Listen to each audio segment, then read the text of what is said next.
All right. Looks like it's 9:58 and we are going live. So guys, today on All Minus One, we're going to talk about where we are from, where we are, and where we are going. All that after the intro.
Well, howdy there, Yiz.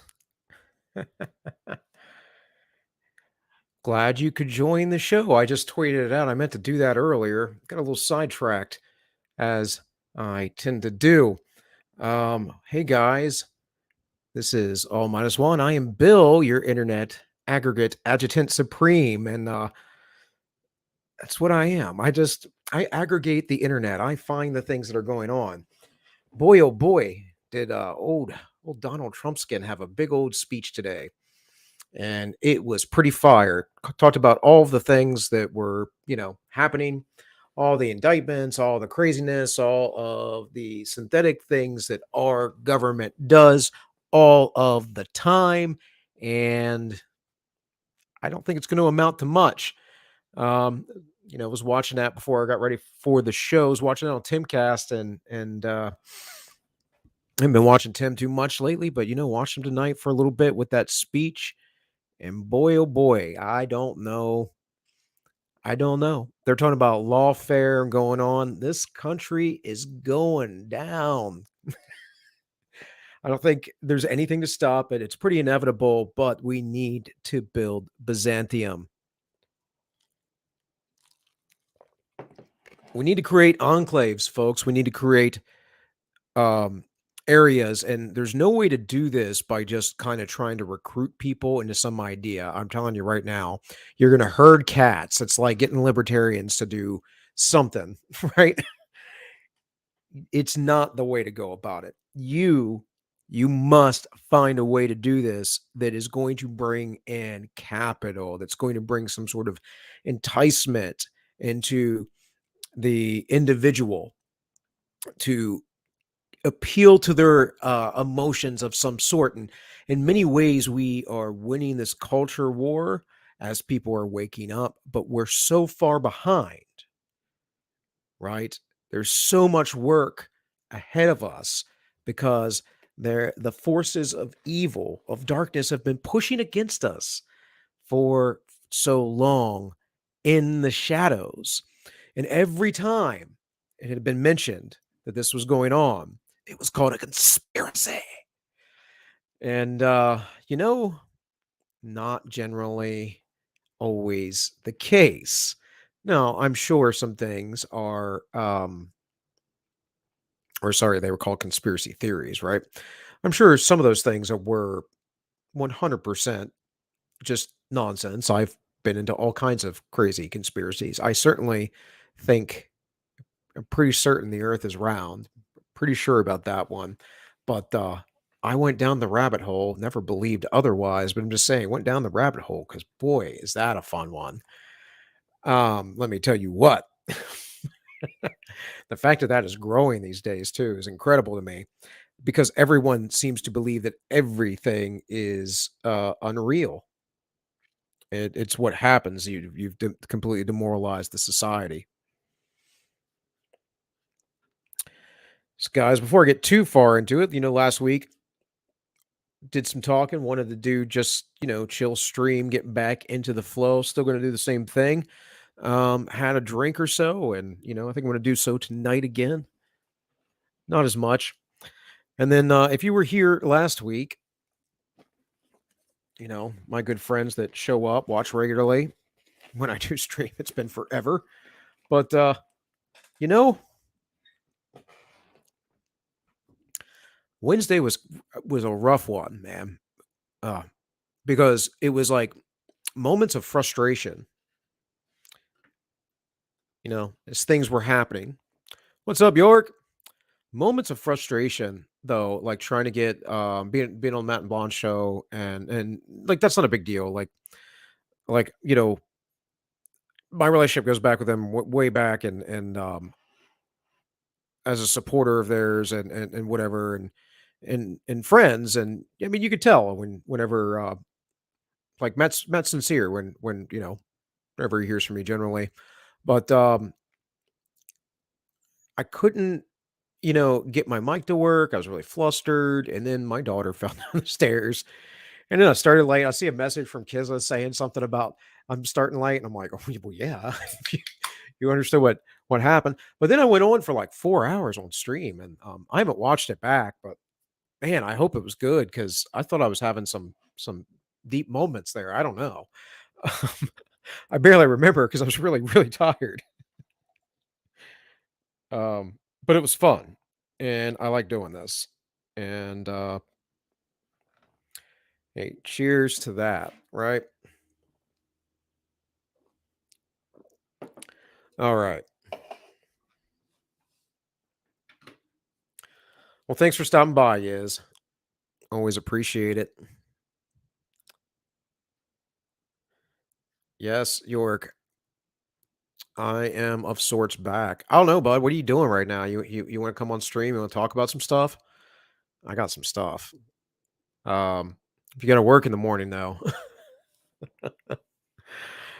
this is the only way I can stream right now. But we are live right now on YouTube and Rumble as well as DLive. I'm not going to do. I might do the Entropy. I'm not sure. I'm not sure if I just because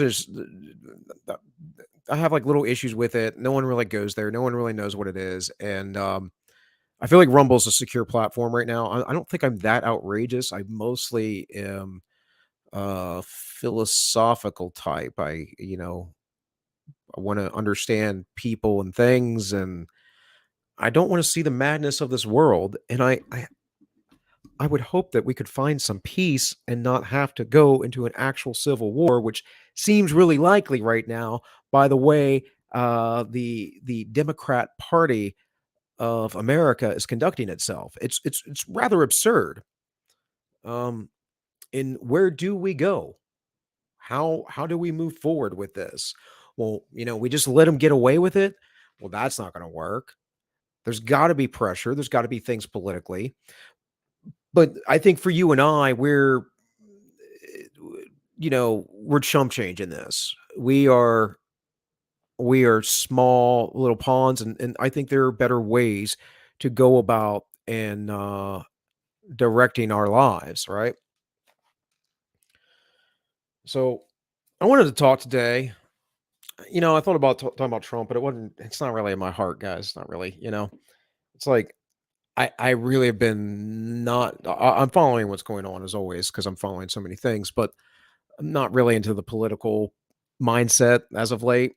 Because I kind of feel that the trajectory of things are just kind of inevitable. Like local, sure, but if I'm going to be involved myself more locally, then I want to get into a position of power, and I want to create a life that's sustainable for me and my family. And I have a bunch of girls I need to protect, and one of these days, some fine young man's gonna have to come along, and it's gonna be his job to protect my girls. But until that's the time, it's my duty, and I want to make sure that it's going to happen, that we're going to survive whatever is coming, and there's a lot coming. So before we understand where we're going, though, and even where we're at, we have to understand why so many people can't see what's going on and how easily we're deluded. And so that's some of the stuff we're going to talk about tonight uh, as we go on. And guys, I'm going to streaming, right now. It's going to be Tuesday nights, maybe probably Wednesdays, and maybe probably Thursdays, right? Expect me one of those 3 nights, but especially Tuesdays. I'm really going to try and make Tuesdays roll. And then anything I don't finish or do, or anytime I want to get on, I'll get on Wednesday or Thursday. If you guys haven't seen, you haven't checked out on a stream last week, the Unjustified the Memes, unfortunately, take is unavailable, and that show is kind of going to be dead in the water for a while. I don't have the time to construct it. I have thought about making it more like a shorts channel, um, so I can still do that. I can still write little narratives or whatever, but it's like work stuff, and so I have all this junk going on in the background. Still writing, you know, um, looking at moving out of the home I'm in, just all this stuff. Picking up another trade, getting another job here very soon, which I was supposed to check in on today, but didn't get an opportunity to because that's life, because all this other stuff going on. But yeah, yeah. I mean, this is what we do, right? And so, you know, work hard and play hard, and that's what we're gonna do. We're gonna do that right here by talking about philosophy and politics and the meaning of reality. All right, guys. So I just happened to come across this recently. Clement of Alexandria, of course, I've read before, but this is his Stromata and Stromata, and it just means miscellaneous. It's just a bunch of writings about various subjects. Now, I wasn't really aware of this. I guess this was a lost text for a while, and somehow it was discovered or found, but I wasn't aware of it because it's not part of the early church fathers, like what's considered the basic ante-Nicene fathers editions. There's a lot of stuff from that period that's written that's not included in that basic set, and I've read some of that stuff in the past, but not this particularly. I wasn't even aware of it until I started watching all this stuff about Hermeticism and Gnosticism, and really really diving back into that, because I mean my deep occult studies would have been like, when I was like 25 or 26, maybe till I was 28 or so, and then then my life fell apart, and I mean, not fully, but my choice, of course, too, but just could not could not maintain the marriage I was in anymore. So a lot of things changed, and then your life takes a different direction. But in any case,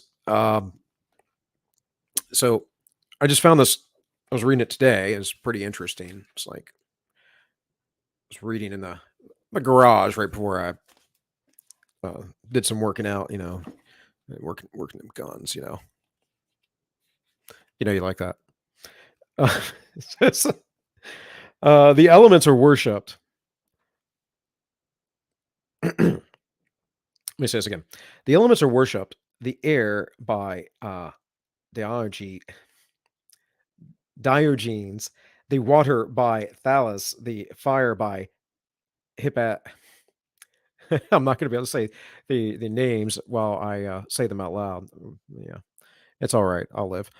And by those who suppose atoms to be the first principles of things, arrogating the name of philosophers. And this goes on about what certain philosophies are, and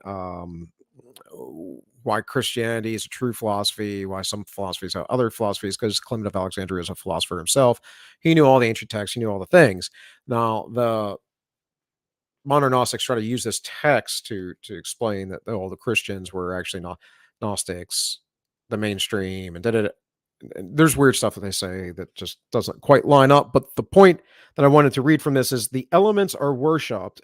He lists some gods or whatever. Like, we know the four elements: earth, wind, wire, uh, earth, wind, water, fire, and heart form Captain Planet. Anyways, but he says, and by those who suppose atoms to be the first principles themselves. Well, that is our modern day physicist, my friends. And I've been telling you for a while, and I'm writing a book about this. And it's not going to quite be like a detailed theory of everything or anything, because I don't really do the whole mathematics side of stuff. I could probably learn it one day. Check my rumbles. Cool.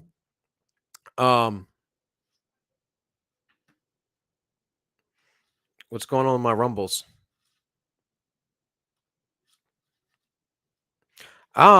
We got the chat. Thank you, Sir York, for $5. You need to be on, or so you need to be free on Saturday, so you can meet hopefully our new governor. I mean, I'm like, that would be cool, but I'm I'll be working till 6 at least. So sorry, York. Thanks for the $5 though, man. But you and I will definitely have to like do something here soon. I had to reach out to another friend of mine that I was like, dude, yeah, I know we haven't talked in forever, and it's like need to stay in touch with the like-minded folks. He has a family too, though, so Um, in any case, see, now you threw me off. You threw me off, York. Now I don't know what I was talking about. I was talking about the nature of reality and not really liking math is what I was talking about. So, and the reason why I say that is because, this is more like like I said, a classical kind of idea of philosophy that I'm trying to kind of develop. That doesn't mean it's like it's not necessarily insights of the greatest thing. I don't think I'm really exposing anything. I think what I'm trying to do is create a counter system to be able to destroy and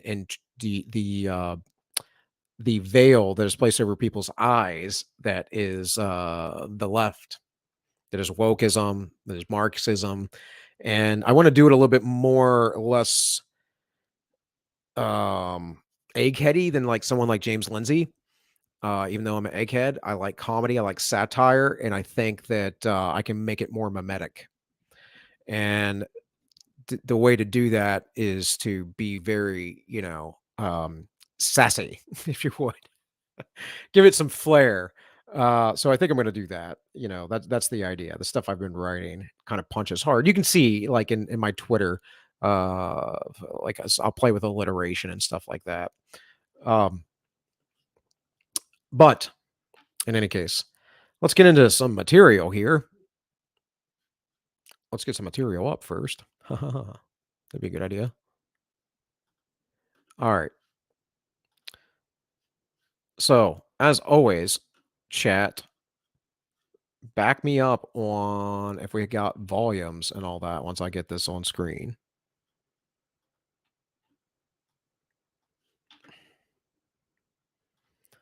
I am working with one screen, guys. So hopefully this all works out. Yeah, we are up. So that slowed me down last week. I set it so it would automatically pop up. All right. So the truth with Carlos Ferraris, he does pretty good science stuff, talking about the nature of reality. Here's an introduction to Doug Hoffman.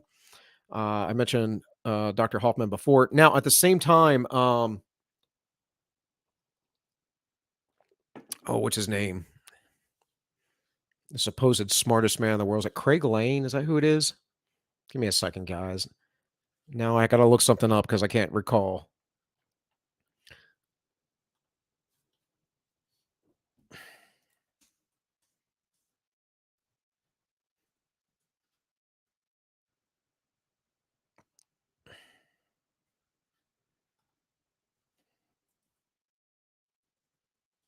What's his name?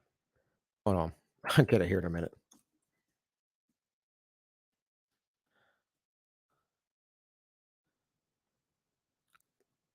Chris Langan. That's right. Okay. Now I heard about this guy the first time years and years and years ago. Um, the YouTube channel Theories of Everything uh, had him on the other year. It's like 4 hours about his was it UCMT that or CTMU. That's what it is. The cognitive theory model or CU whatever it is. Yeah, here it is in front of me. CTMU. That's right. The cognitive theory model universe, I believe, is what it is. And so Chris would argue that a lot of his stuff, I would wager, is taken from Hoffman's taken, but I don't know. Anyways,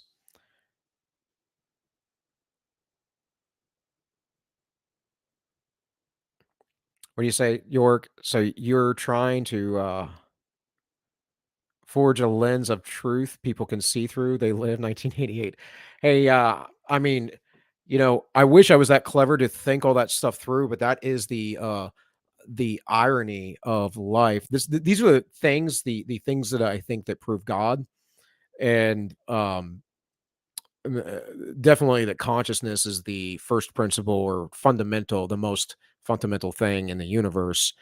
Um, but yeah, Jesus talked about a wicked generation wanting to see a miracle, and I very adamantly believe that's because I see miracles all the time. I experience things all the time. It's like hard to explain or describe when you're open to um, there being something more, and then it's easy to try and dismiss all the coinc.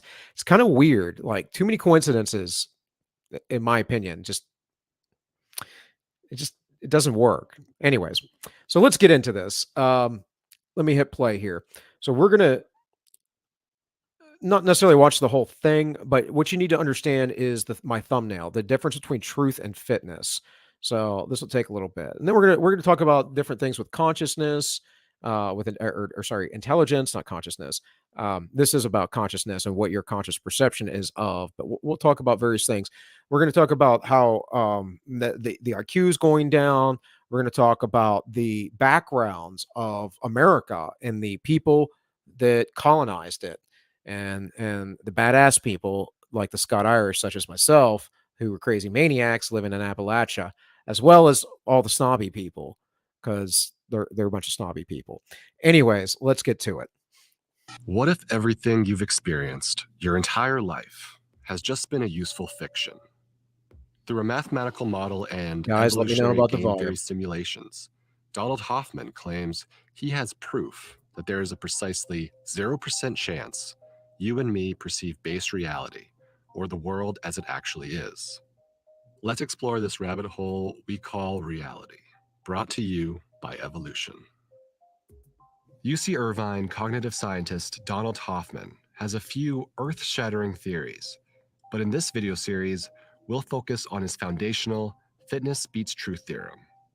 According to evolution by natural selection, an organism that sees reality as it is will never be more fit than an organism of equal complexity that sees none of reality but is just tuned to fitness. Never. We'll fully unpack this concept in a bit. First, it's helpful to briefly lay some groundwork on human vision and the brain. 1/3 of the cortex is devoted to vision. 120 million photoreceptors and 200 million interneurons in the eye relay information to upwards of 50 billion neurons and 10 trillion synapses in the brain. York, I sent you a link on Twitter, man, if you feel like coming on. Up to you, though. No pressure. I didn't plan to have anybody on the night. Specifically, you should know that our minds aren't merely observing, but rather reconstructing the images and colors we see. A few examples to illustrate the point. First, which table looks longer? Almost everyone says the table on the left, but their measurements are actually identical. These shepherd tables are a geometrical illusion. Our brains improperly decode them according to heuristics for 3D objects.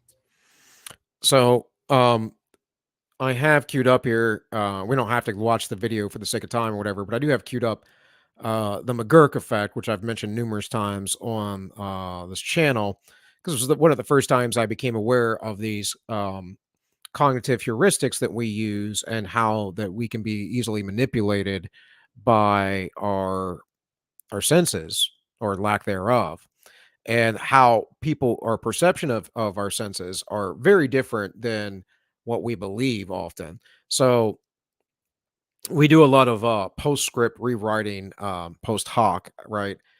Rewriting of things, of history or whatever. Some people are really good and can be more objective. I would suggest those are people that are less instinctual and more on the autistic side. That might be someone like myself, you know. Um, but for me to really understand like basic things with people, to basically get that small talk and not be annoyed by it, because I wanted to talk about deeper things all the time when I was younger, and to have certain kinds of empathy for people. It took me a long time to actually learn that, to develop that, um, which I don't think I showed, other than in some mathematics, any sort of super expression of intelligence. In fact, uh, you know, I, I I knew I could read, but I thought I don't I didn't know what was wrong with me, but my second grade teacher, treated me poorly about my reading because I was dyslexic. So, I went to 4th grade, that kinda got a little better and you know, I honestly, I read pretty fine in my mind. It's when I have to say words out loud that it makes it trouble. In any case, York is here. Let me bring him in. Oh, look at that. Good Look at that. morning, good evening, good night, good afternoon to everybody out there on the wild worlds of the internet. Looking handsome. Looking handsome, York. Oh yeah. I mean, I have a comment about what you were just saying about empathy. Sure. It's overrated and overvalued in today's society.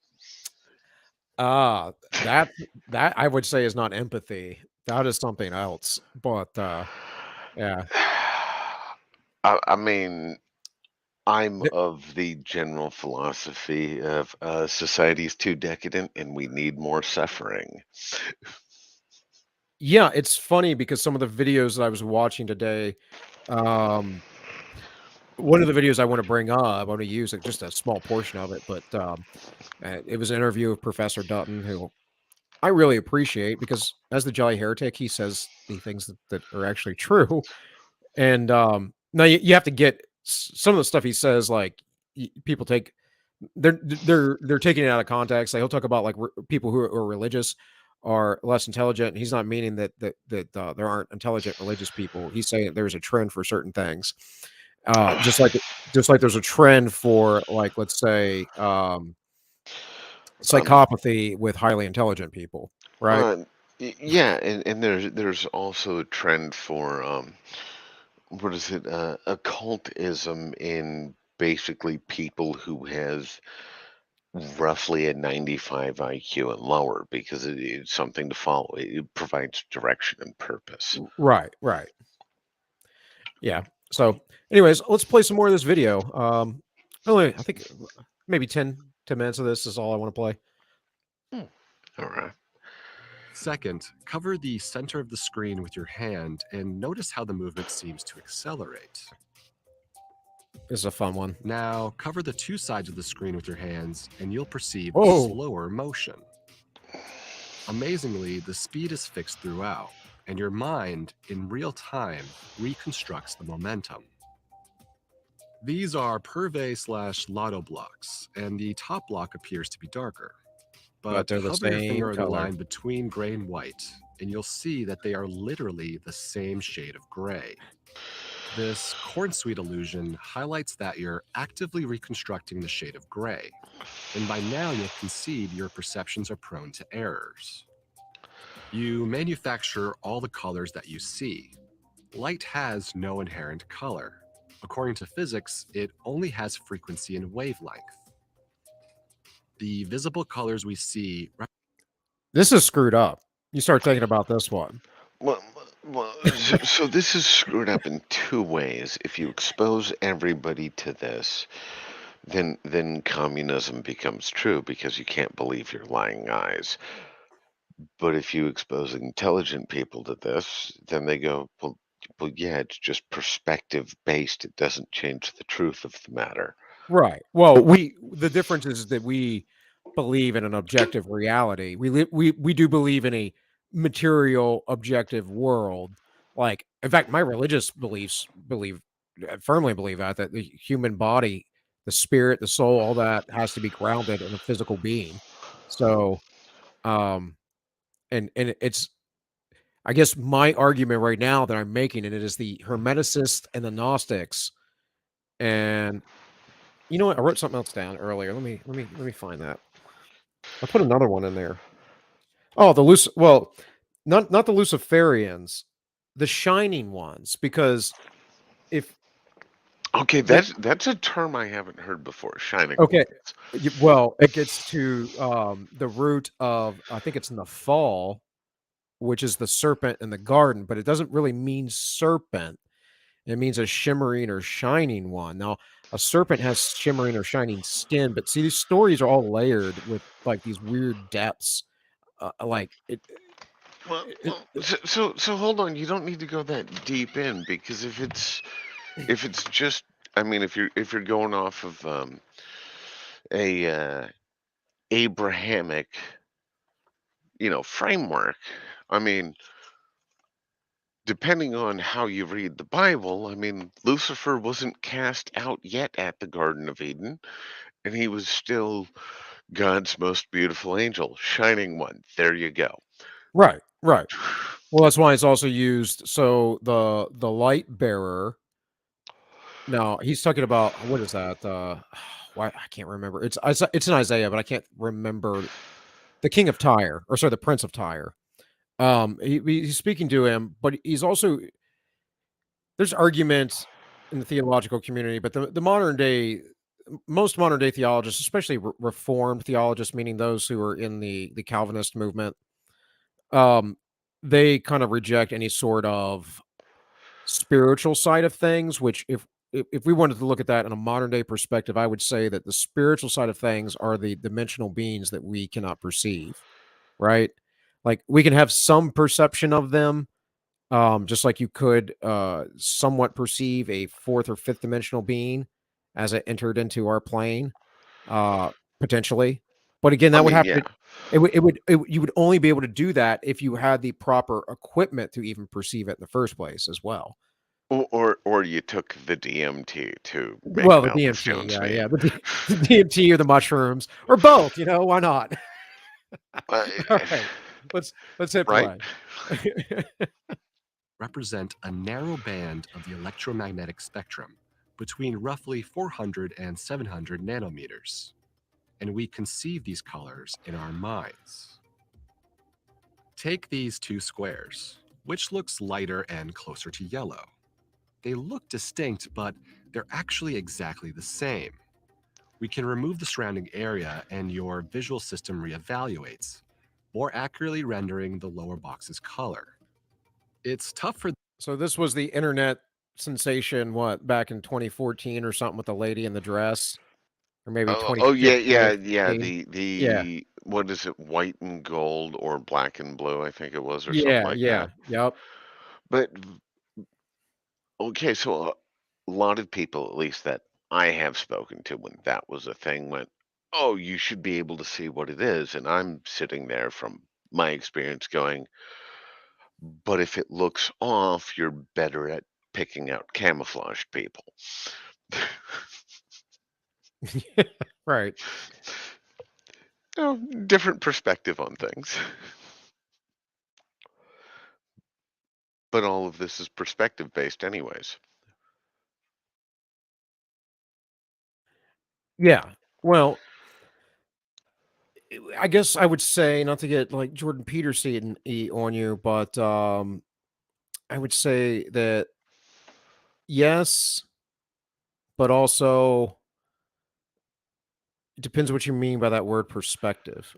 What I mean by that is specifically with like these examples of, going through, the hallway covering the sides and everything else. And this on color differentiation is it's your brain's ability to pick out something and say this isn't wasn't what normally belongs here. This is different than its surroundings.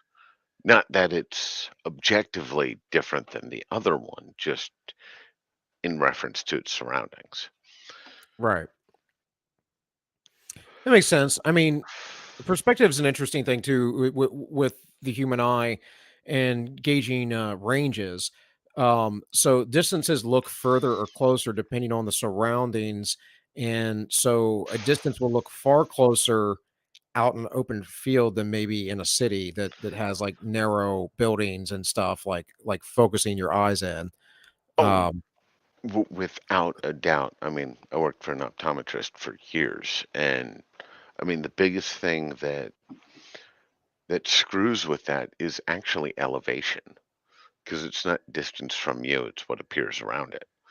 right, right, yeah, yeah, that makes sense.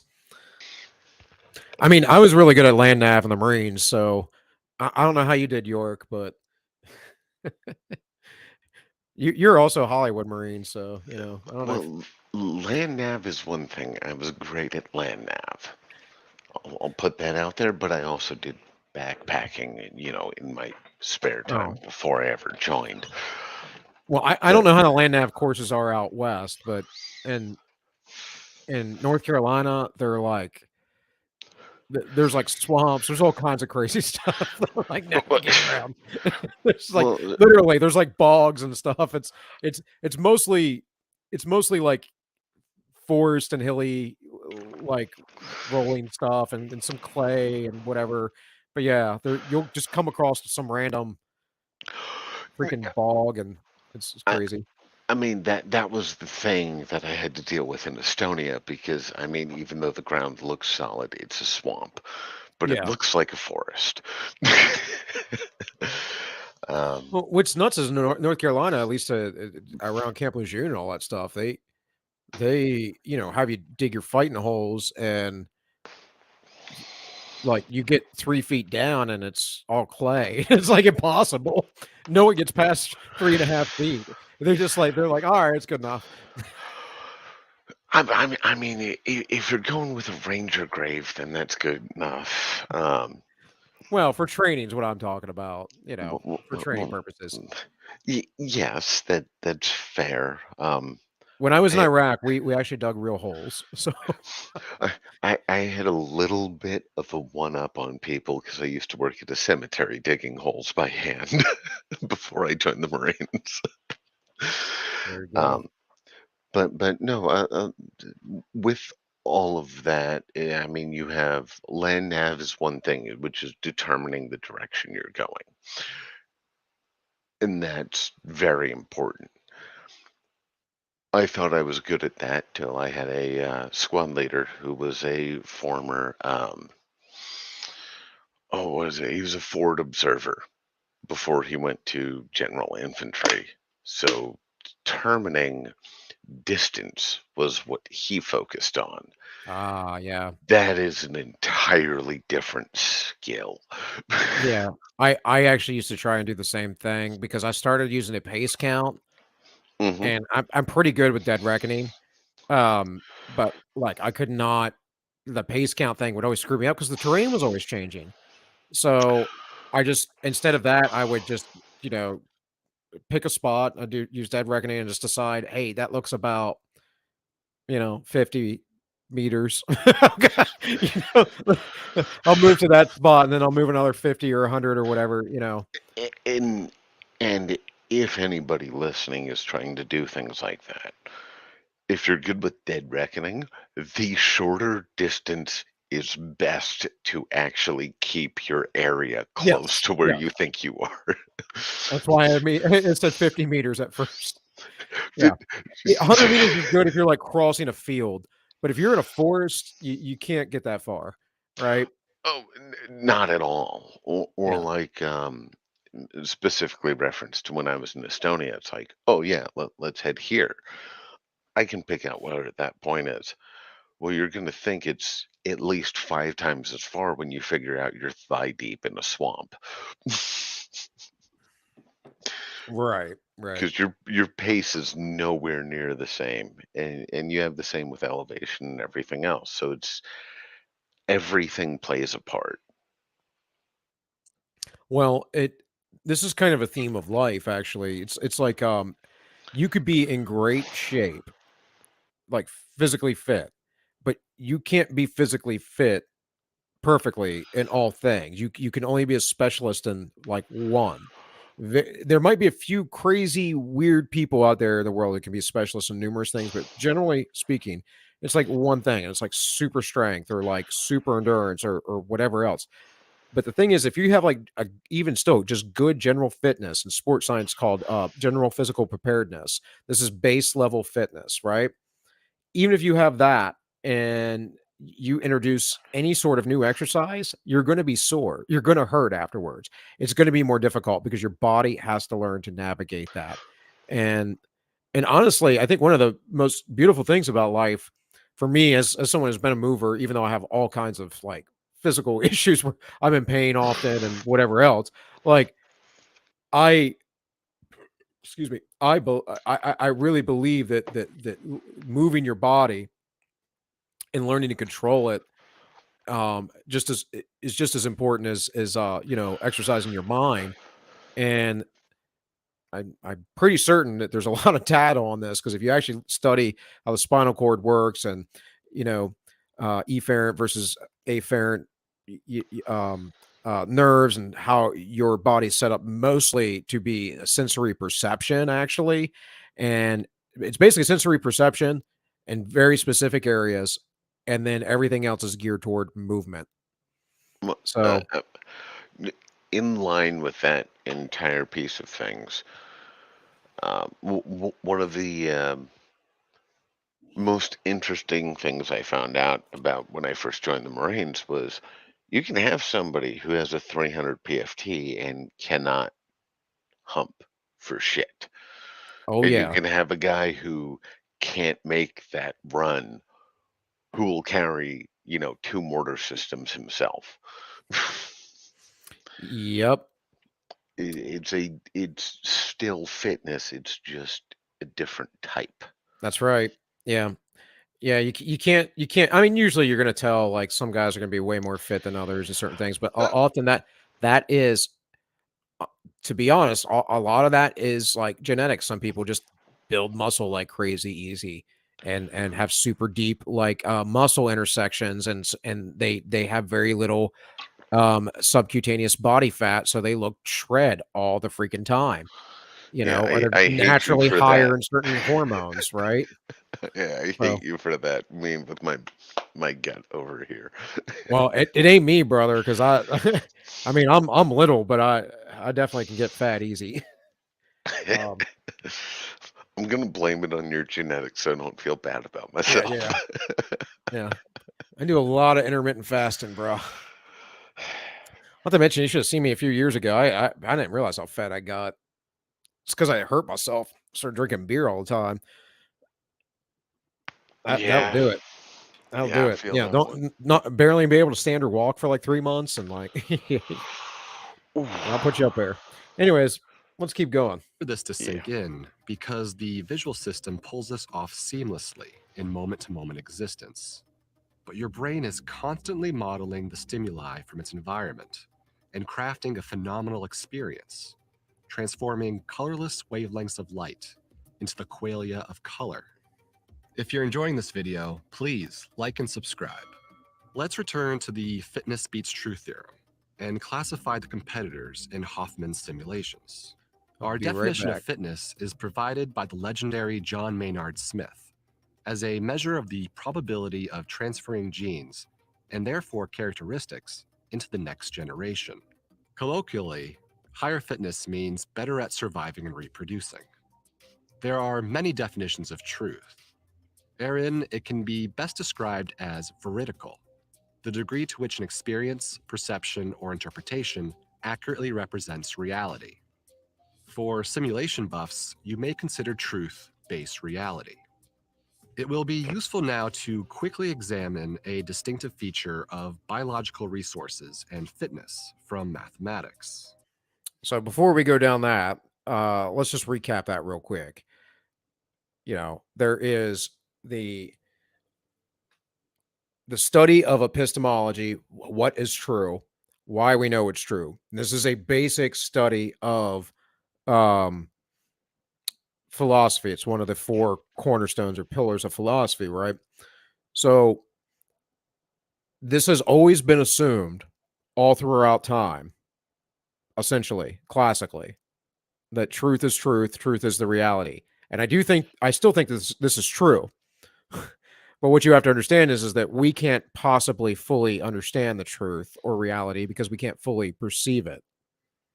I Eh, mean that's somewhat Gnostic in the sense of the search for truth as absolute truth. Also, the other thing he forget to recap there is please like and subscribe to this video and this channel. Oh yes, please like and subscribe. Sure, sure. What I need is someone to help, because I don't have time, nor that well of a skill level for editing. I mean, I made the intro and all that, but that took me quite a while. I can I, do I videos, but man, I don't have like days and days to make videos. In any case,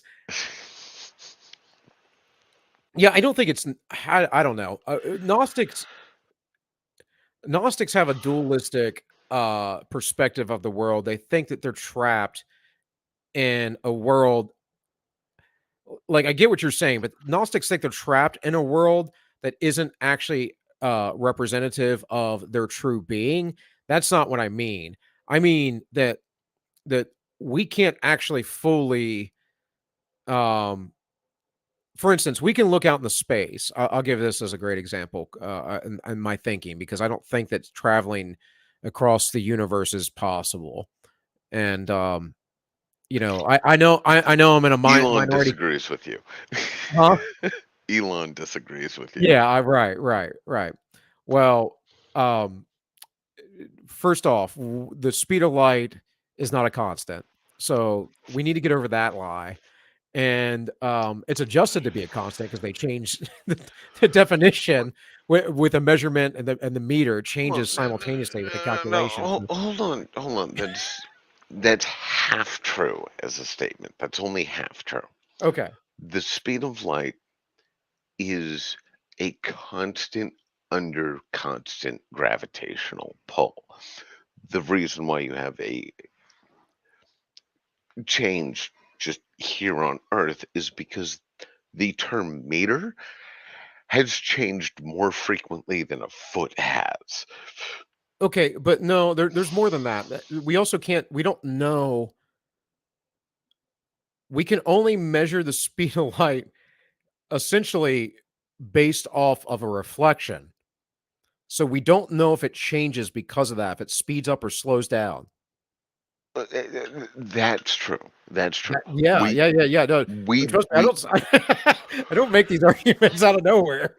no, but what I'm saying essentially is it is relatively constant. The only thing that objectively interacts with it that or changes the speed of light or photon particles, if you will, that we can currently observe is an exertion of gravitational force.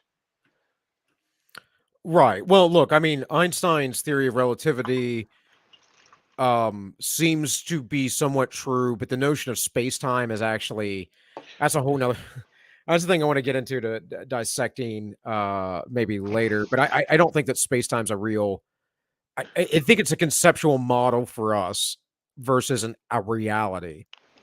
Well, Okay.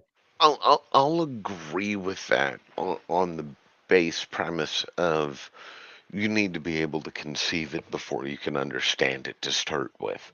Well, yeah, we're probably talking about something and like I know this isn't the stuff you talk about to be well, you can't talk about this and be popular on YouTube. You just have to present it in a certain way, right? You have to dress it up right. All the channels that I watch all the time.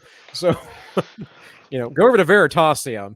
You know, um, Ah, I have my problems with them. Bunch of I'm not leftists saying that that there. they I'm just are. that's a channel that came to the front of my mind. I wouldn't recommend Space Time. I wouldn't recommend that one at all. But we'll also address that here in a little bit with clip up for you from Professor Dutton. Let's keep rolling. Hey Matt, welcome to the stream, bud. Welcome. Yeah, like you have two redacted messages. Was that Facebook or Facebook? YouTube. Well, I said Facebook. Lord. A monotonic function is when x, in this case fitness, increases linearly or logarithmically with y, here being valuable resources for an organism. This is opposed to its converse, non monotonic functions, where fitness may peak for a certain number of resources and decrease in either direction. This would be a Gaussian normal distribution, aka a bell curve. In nature, monotonic fitness functions are uncommon. The vast majority of fitness functions will be non monotonic. Say with water, too little and a person dies of thirst, too much and one drowns in a flood. Most resources are non monotonic for organisms. Okay. So real quick on that, also, right, we see this with IQ distribution. Um, we see this with IQ isn't Pareto everything. distributions. What's that? Weight Pareto distributions. Pareto distribution, right? I was going to say wealth distributions. We see this in so many different things. It is like a law of the universe, and from an occultist side, hermetics specifically, they would suggest something like that. Very much so. So, question, because since I learned about Pareto distributions, have you come across something that doesn't follow that?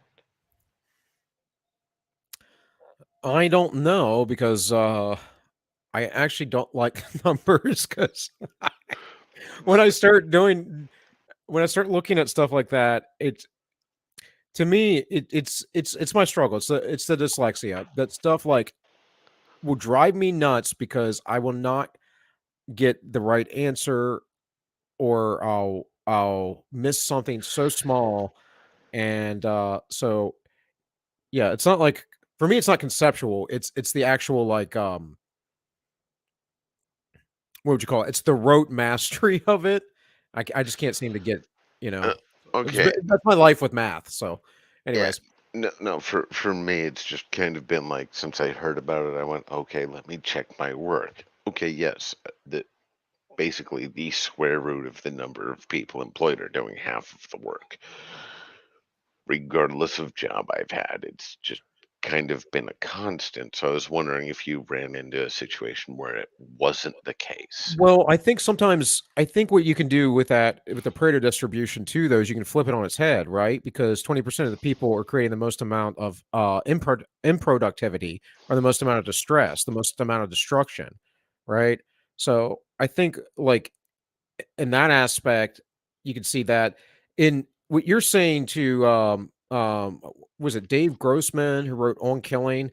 Now, I'm not a big fan of his for various reasons. I once called him in a chat on Facebook. I called him a pencil pusher, and I had some like retired lieutenant colonel who told me crazy stuff later on too, that he wasn't, and da da da. And he was like, he went to the Ranger Battalion. I'm like, as an officer, I mean, get the hell out. This guy too, by the way, see, he flew helicopters. I'm talking about. I'm not going to mention him by name. Flew helicopters. I forget the unit. It was an army unit that flies in like special forces and stuff, and these like little small helicopters and all. Hmm. But he was trying to tell me he did that, and maybe he did. But all I knew is he was doing like, he was like a cargo pilot, and he was trying to tell me he did that, and then and then he was like talking about how he's kicking in doors and stuff, and I'm like, you're a pilot and you're kicking in. That's not how the military works, dude. Like, if you're kicking in doors as a pilot, it's because you're like taking back No, your position that just got ran over. no, no, hold on. If you are a pilot and you are kicking indoors, you were either shot down or you Yeah, had been overran. That is the right. only reason that would ever happen in the military. I no, literally, he started talking trash to me because because he was making, he was like talking trash about the kids in Michigan with their guns. A lot of people were on the left who were like military or something, or knew a little bit about guns. We're like, look how bad they're flagging people, and I'm like, dude, people flag people all the time. Like, I'm not saying you should be doing it. I'm just saying, like, like I mean, this that. is the type of guy who sounds like to me he would get kicked off of a range because he flagged too fucking much, which is hard Well, to do. I don't know. To me, it just sounded like some elitist, like completely out of touch, like really TDS, all this stuff. I knew him through another thing and never had an issue with him until like that side. And I'm like, oh my god, dude! Like, do you understand? You took an oath to protect the Constitution, and you retired from the military, and you're like literally sitting here applauding tyranny. Like, and anyways, so like he was like, "Do you know what I did? I flew. You know what this division is?" And I forget what it is. And he like told me, and I was like, "I don't know, a taxi." Like, it's Well, I mean, let's because be I mean, dude, I was a door. let's I'm be not saying I fair. like had any action in the military, but geez, I was a door kicker. I was a freaking rifleman. Like, come Let's on. be fair here. Let's be fair. Me and you have something over everybody else. Is every other service is just a taxi to us. That's true. That's true. All right. All right. Anyways, that's a dumb aside. Let's keep going. Oxygen, Taxi for instance, pilots. needs to be concentrated in air between 19.5 and 23.5% for humans. Outside that range can be deadly. Organisms have an inherent need to maintain homeostasis. So most fitness functions in the upcoming model are Homeostasis, not homoeroticism. Just saying, you lefties out there. monotonic, I feel though Hoffman attacked. does include monotonic functions in the simulations for good measure. Now, onto Hoffman's evolutionary simulations demonstrating fitness beats truth. My intention is to provide a Now, this is really the crux of this, and this isn't a problem, but it's a way for you to understand why things are so screwed up and so easily manipulated. And you have to understand this is actually being preyed upon by the people that run things. So, anyways, simplified yet faithful portrayal of his framework. It's rather complex and requires some advanced math to fully appreciate the model. I'm quickly displaying the relevant slides from a presentation by Hoffman's mathematician Chetan Prakash, if you wish to pause and review. is that all I need to do is And hire if you a want every mathematician? ounce of minutia, Um, their research paper is linked below no, as you well. need to hire my So, ex-girlfriend. two strategies, truth Oh yeah. versus fitness only, are playing a repeated territory selection game. There is a shared environment, a real world W, which contains some number of territories, each with a resource or resources that correspond to numerical fitness values. Now, a fitness function which aims to make choices that optimize for fitness has a few inputs: the observer independent world W, the organisms O, their possible states S, say how hungry or thirsty the organisms are, and their actions A. To keep things simple, we'll assume just one world, one type of organism, one state, and the only actions are selecting territories. All right, so the drill is this. In a computer simulation, which I don't necessarily trust, but hey, it can do lots of calculations very quickly that human beings can't do, right? So in a computer simulation, we're going to take the truth, right, as the truth as a model in order to get to the best outcome, right? Or we're going to take fitness as a model. Evolutionary fitness. Fitness means all kinds of things, but they gave you a definition there at the beginning. I'm not going to go back to it. Basically, like the idea of that you get to spread your genes, you get to survive, you get to live on in the next generation. Okay, I have one minor autistic critique of what you just said. go for it. Go for it. It's not computers do a bunch of calculations. We can't. It's just they do them faster, a lot faster. Well, that I thought I was implying that, but yeah. I'm autistic. Give me a break. I mean, are Not you like internet clinically. autistic like me, or I mean, I might actually It, be autistic too. I have no idea. internet autistic. I've been accused of the other type, but I've yet to have a diagnosis, so it doesn't matter. I mean, the Stop more right there. I know where that's going. I've had the conversation before. Let's move on. I'm just saying, the more I learned about IQ, and the more not just IQ, but all this stuff, and the more I start to, I'm just at a point in my life where I never I've always been around working class people, and even though sometimes they drove me nuts, and it's like the idiocracy thing where like sometimes you're the smartest man in the room and everyone's laughing at you because they think you're stupid because they're functionally idiots, and it's like Hey, hey, I finally come to terms with the fact that yeah, I guess I'm just like I don't think I'm like some super genius or anything, but I'm like way smarter than most people, and I I don't believe get that. one Like, thing is the EQ scale was developed by women to make them Of feel course. better about shit. Dude, oh my emotional intelligence, I've seen so much nonsense come out about that oh my gosh. Anyways, whatever. Let's hit Let's play. continue. which occur one at a time, alternating who goes first. We'll also assume just one resource, water. As we discussed earlier, water is pragmatically a non-monotonic bell curve. There's a Goldilocks zone that's preferred over a barren desert or the deep ocean. Each territory in the world directly corresponds to a specific fitness value. The higher the F value, the better. The next feature of the model is the most vital for comprehension. The two strategies, truth and fitness only, receive the same inputs. These are sensory states X.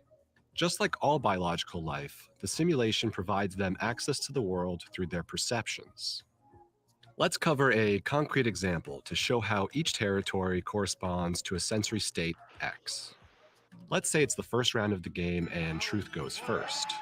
Assume the two competitors don't have any I whooped that information yet. ass without seeing. To keep it simple, we'll consider only two territories. I'm pretty good with Ryu too. The Though. resource is water, and imagine that the sensory state for each I mean, Ryu would be territory like is my a soil go-to if I had to sample, play anybody which each generally. competitor gets to feel in their hands. I like Ken To better. reiterate, the competitors have That's zero gay. knowledge about the That's so world gay. and fitness values.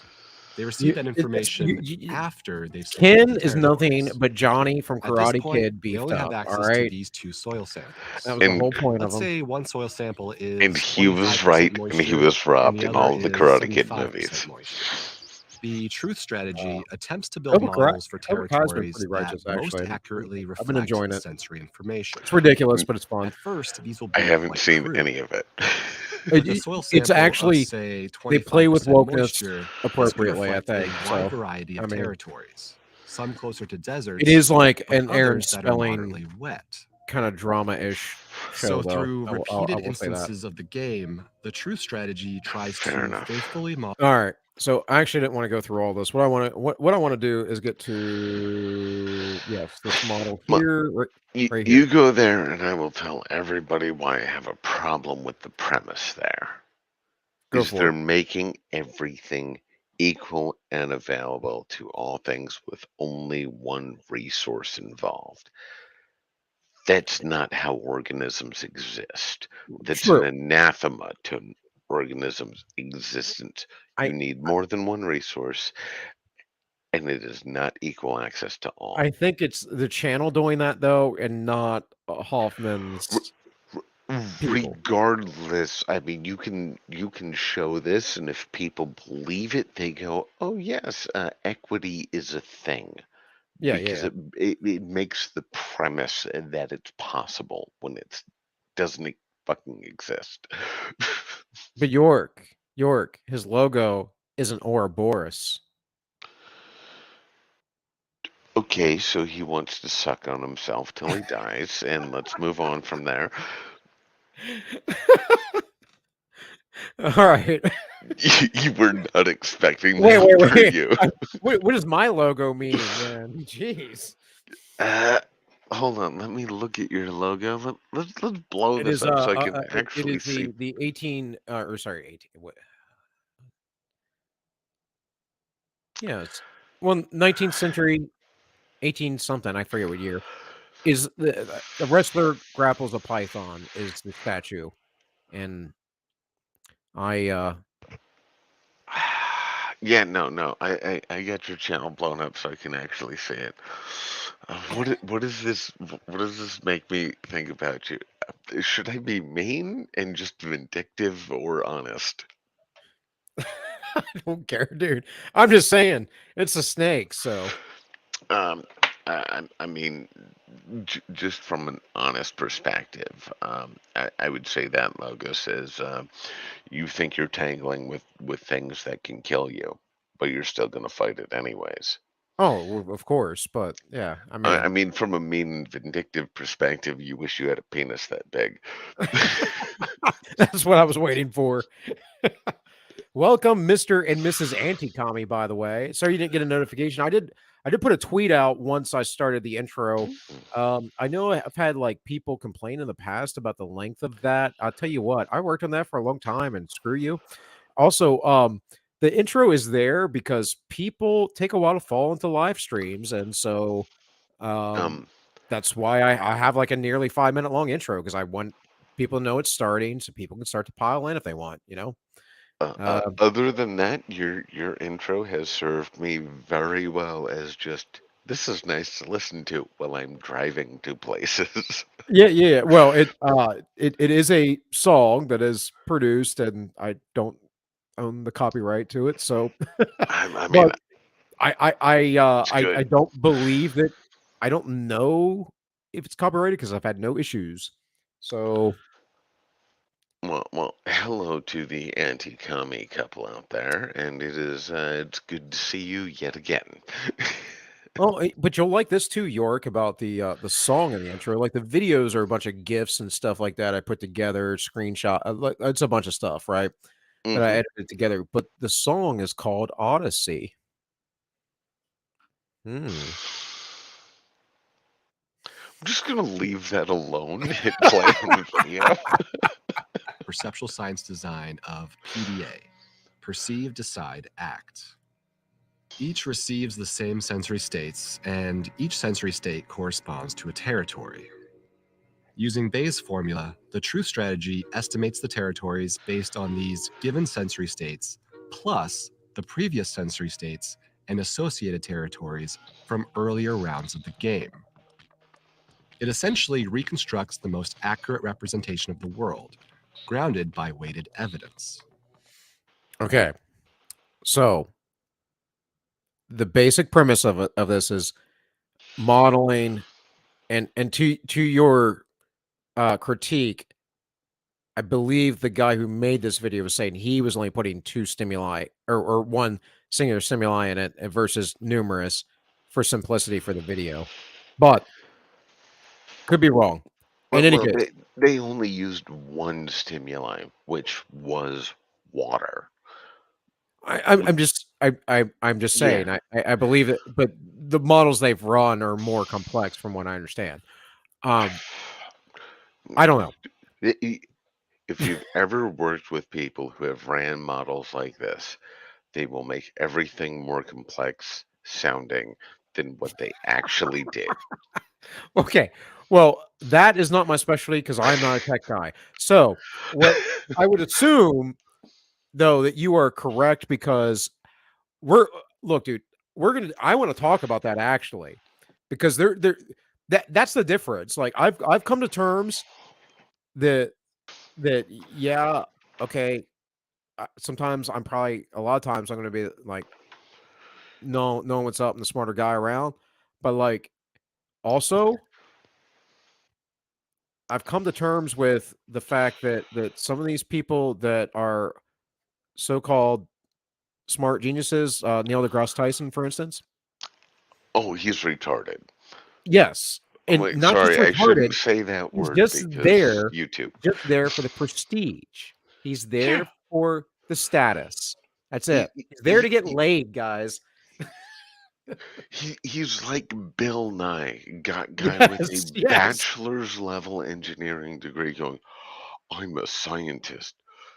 Bullshit. You're about as technically advanced as a fucking welder, and they're probably doing a better job than you, anyways. Right, right. Anyways, let us proceed. Based on this quote unquote true model of the world, it then compares the fitness values of the territories. Finally, it chooses the territory based on the sensory state that yields the highest fitness. Thus, its choice is first filtered through its Bayesian map estimate of the world. Then it consults historical fitness values. Now for the fitness only strategy. Using Bayes' formula, fitness only computes the expected fitness payoff based on the given sensory states plus the previous sensory states and associated fitness values from earlier rounds of the game. Fitness only weights these fitness values by their previous distributions, then chooses the territory based on the sensory state that yields the highest fitness. Thus, it makes no attempt to accurately model the objective states of the world. It merely models directly for fitness. These two strategies are pit against one another in millions of Monte Carlo simulations. Evolution is emulated through a replicator equation, genetic algorithms, and birth death dynamics as a result of the Moran. Now, here, to your point earlier, I would want to know what those are actually, because like I spent a long time in corrections, right? 13 years. And a lot of that time in where I worked at, I got to work in control centers where the inmates were locked down and stuff and whatever else, and it was quiet. And, I would read a lot and I would read a lot of studies. And the stuff that studies say in their abstracts and conclusions are nonsense half the time, and what is actually in the study and what was conducted. And especially studies that have like 3 subjects or a dozen or, Uh, 50 maybe even. It's all like, right, yeah. let's touch on that just for a moment. So about any of this data that they're putting forward, I mean, it doesn't correctly model anything that would have the same impact as incarceration rates versus single motherhood. Say what? I was reading the chat there. It's like it kisses the incarceration rate of a single mother. What'd you say No, before that? no, no, no. I said anything that's modeled in what he's talking about would not have the impact and wouldn't even be able to begin conceptually modeling incarceration rates due to single motherhood. I mean, if I'm correct, for about, what is it, the past 30 years, 80% of it, or I would roughly around disagree. I would 80%. disagree. I would disagree. Okay. This is but see, this is the manosphere red pill thing, right? It's because the government has taken over as the daddy. Well, And no, you're right. You're yeah, right. yeah, no, I know That's I'm my right. argument. That you showbiz me on your own show when you didn't know what my showbiz was. Say what? It's a term I picked up from Sniper. You showbiz me. You got to the point Oh, before I okay, ever okay, got okay. there. Yeah, yeah, yeah. I didn't hear the showbiz part, man. Sorry. I Yeah, yeah, I but was trying to run the show the other week with my Bluetooth headset, and then I didn't get sound at the end of the first stream, and I was like, I guess I'm stopping the play. And old Anti Commie said there was sound, but it's like but I can't commentate on a video I'm going to play if I can't hear it, even though I've watched it. I can't I don't remember what they said, you know. I have not yet committed this video to memory. Yeah, But sorry no, guys. that's kind of my point in this is the entire model he's using. If you just go off of fitness versus resources, what he's modeling the competition against is sub-Saharan Africa and Southeast Asian Well, islands. yeah, Like, he's going I think you're Fiji abstracting versus that way too far out there. sub-Saharan We're hold on, Africa. hold on, hold on. Because we're actually talking about known established cognitive biases that occur in human beings. So what he's trying to say is why do these cognitive biases occur? And it's because they're set up for fitness. And it doesn't matter if what we see is true or not. It matters um if there's a fitness to it. I would also say we'd have to get into like other maybe deeper things, like because I'm not trying to tear this apart. I just wanted to present it more or less. Um, Uh, but like so okay, fair enough.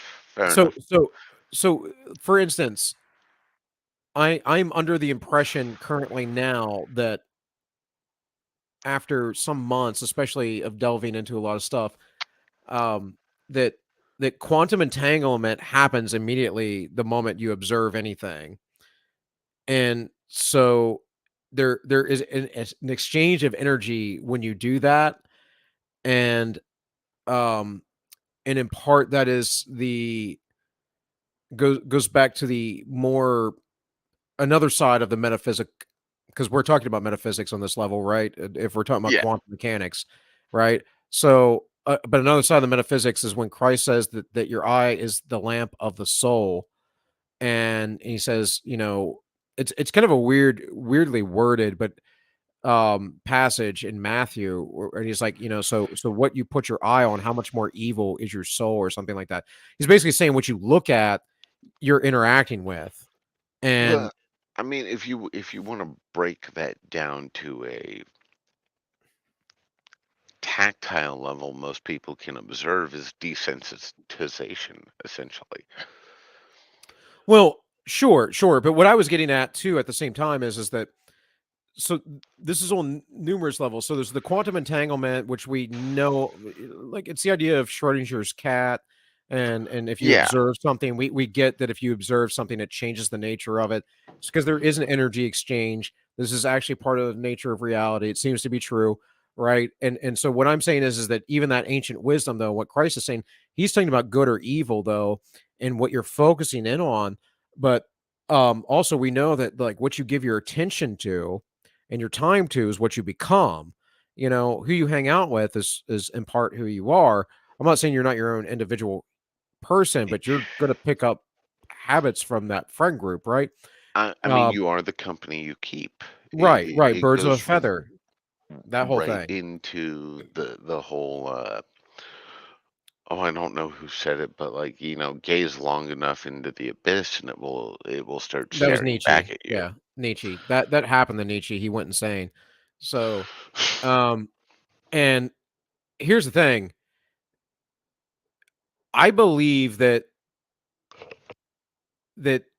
when you focus or look at something, and again, you have to understand this isn't just literally looking. It's also any sort of attention focusing, what you put your perception on, right? Because your perception is numerous things, but we tend to be, as human beings, even though we're auditory, we're talking to each other. Even though we're olfactory, we can smell, right? I don't know the fancy word for taste, but like we can touch things, and that's one of the most intimate experiences we have. Actually, is touch, right? Taste and touch are actually very intimate to us, as well as smell. But Yeah, more than and they're wonderful sensations to begin with. right, but more than anything, we interact with the world with what we look at, and so this idea that you take energy from something that you look at or you give it back, and so forth, to me is something deeper.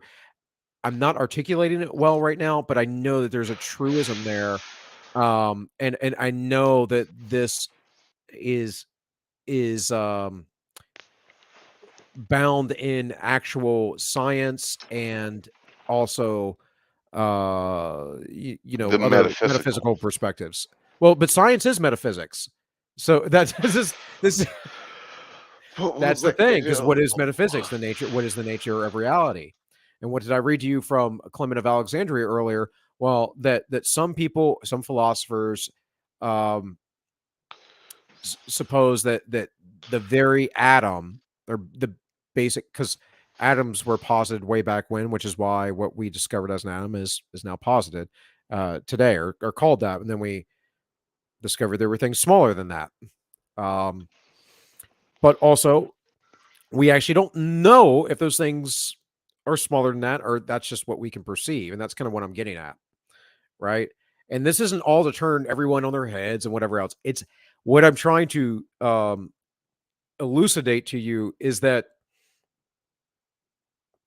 you can be manipulated by your perceptions very easily, and that's understood. But most people are going to be.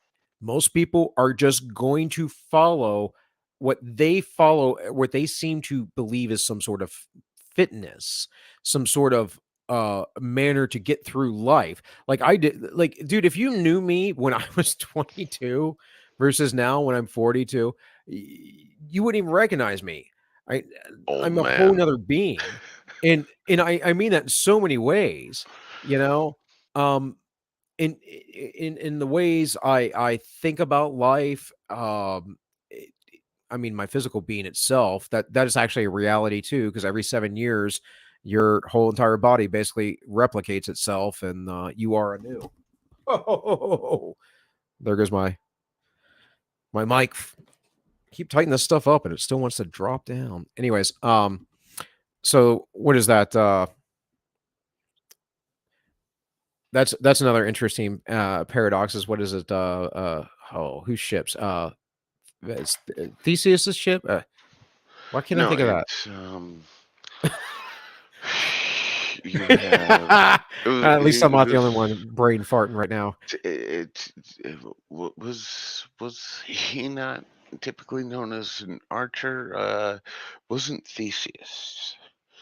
It was Yeah, started it's the with ship an of O. Theseus. It started with an O. I think his name was not. It's not Oedipus. No, it's the God. ship of Theseus. I'm literally looking it up. Oh, who am I thinking of them? I don't know. Uh, uh, Shit. I guess I need to look it up then. Oh God. Wait, where? There it is. Here it is. And the duck duck goes. Boom. Oh, it's the Odyssey. The Odyssey written Yeah, about. yeah, yeah. You sound like you're like starting to die. Like you need to go to bed. No, no, no. I'm just thinking intensely. Yeah, but Um. it has to do with identity, right? And the ship and yada yada yada being replaced over time, and we've talked about it before here.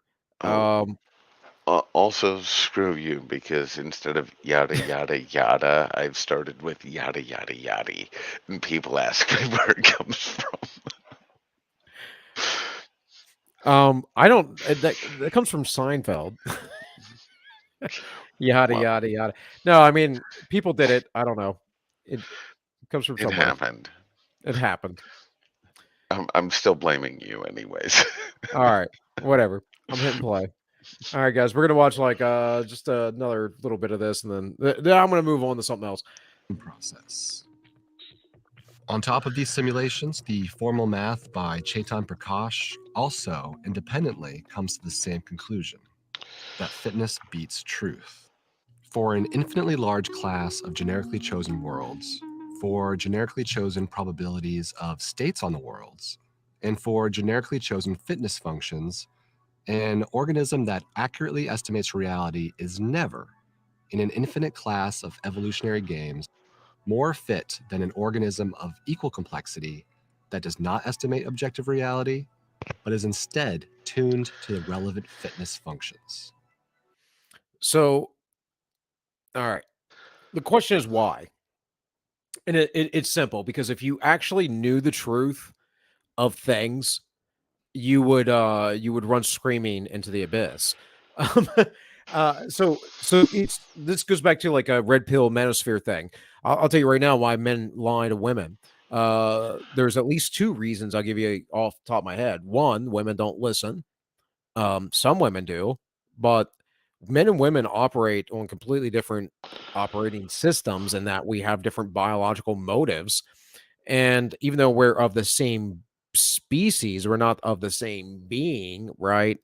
And this dualism or dichotomy is not in juxtaposition. It's a commodity. It helps us out. We that difference helps us mitigate our in order to procreate. It helps us mitigate that. And Well, actually, I think that balance. Although I will say this, well, like single father homes do just as well as two parent homes. But I'm just saying that balance. uh, um, that balance is important. Anyways, go ahead. no, no, no, no. You're entirely right on that, and it is men and women when paired together complement each other. Yes. If you just left a society purely of men, you would have very little caring that exists. It's do for yourself and do better. That's the level of care that exists. This is one of the reasons why you have single father homes doing better than single mother homes because a single mother left unchecked will shelter their child from the realities of the world around it. Um, if you go with a single father, they probably let them into the realities of the world around it more than is healthy for them, or sooner than is healthy for them. And yes, Mrs. Antikami, you are correct. I was thinking of Odysseus. That is already in the private chat. Oh, did you sent me something in the private chat. Yeah, Odysseus is who Well, I that's was why thinking of. I was saying about the song. I didn't do this. I sort of did it on purpose. I liked the song. I knew it. I knew the song before I ever put it in the intro. But the song's called Odyssey.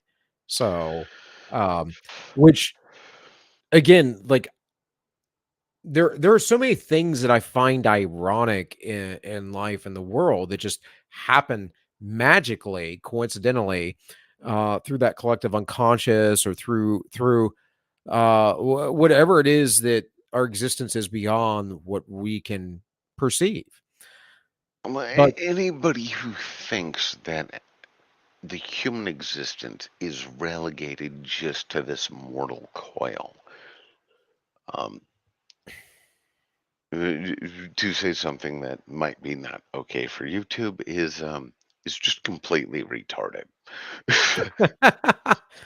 well, today I'm not doing anything spicy. So last week I was like purposely trying to get off YouTube, but yeah, Well, you're on Rumble because I see you on Rumble oh, now. I know that, but I meant like only stream for so long on YouTube. But today I think I'm pretty. Whoops. Um, I'm pretty good with the topics because last week I didn't really get through it because I was just talking about all the stuff I had, I guess, built up. I haven't been able to.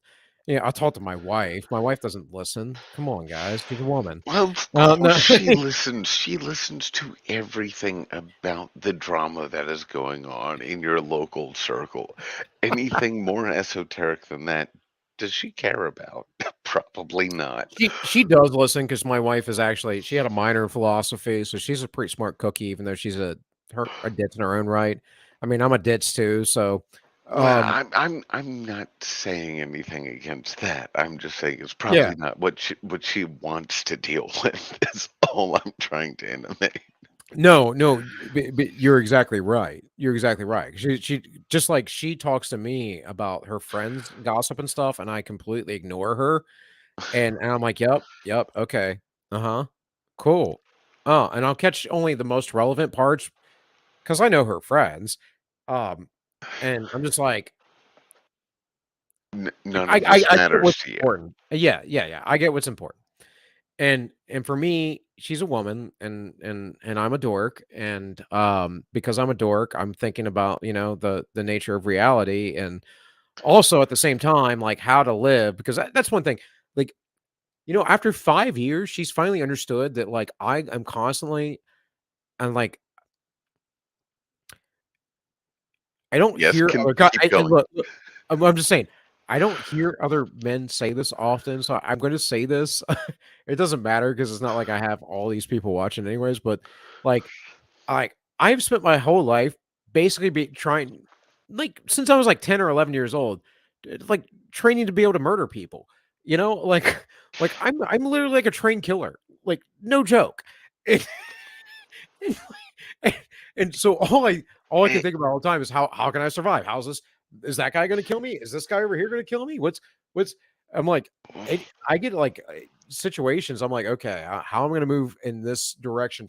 I was at the playground with my daughter the other week. There was a car sitting there. This guy was sitting there.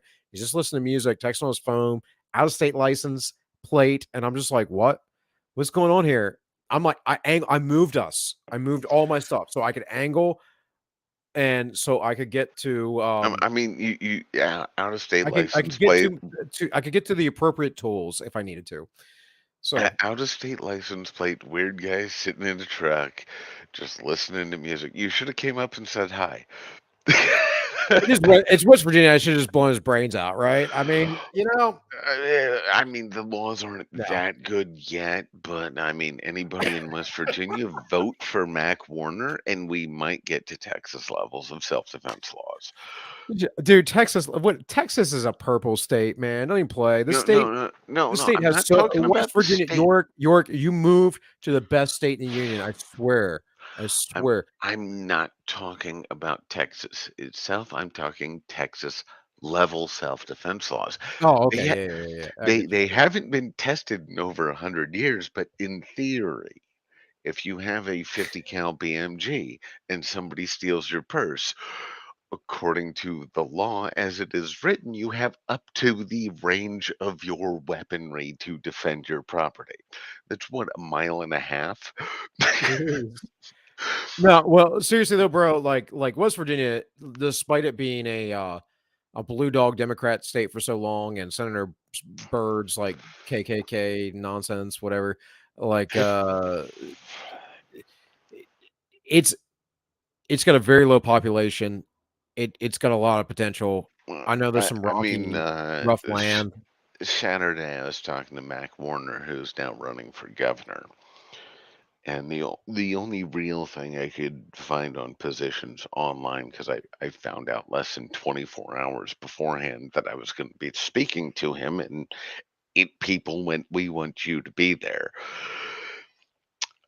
But he was talking about the Eastern Panhandle blowing up for the economy, Yeah, and and my response was, "So how do you stop DC from moving in?"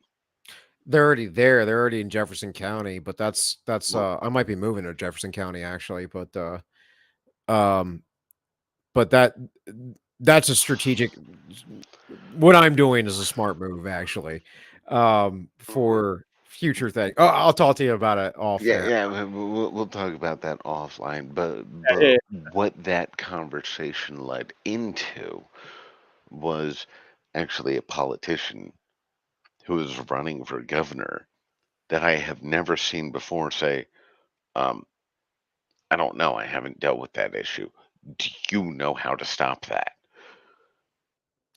And my response, being the literal transplant from California here for just over a year, was make sure there's jobs available here and don't import companies.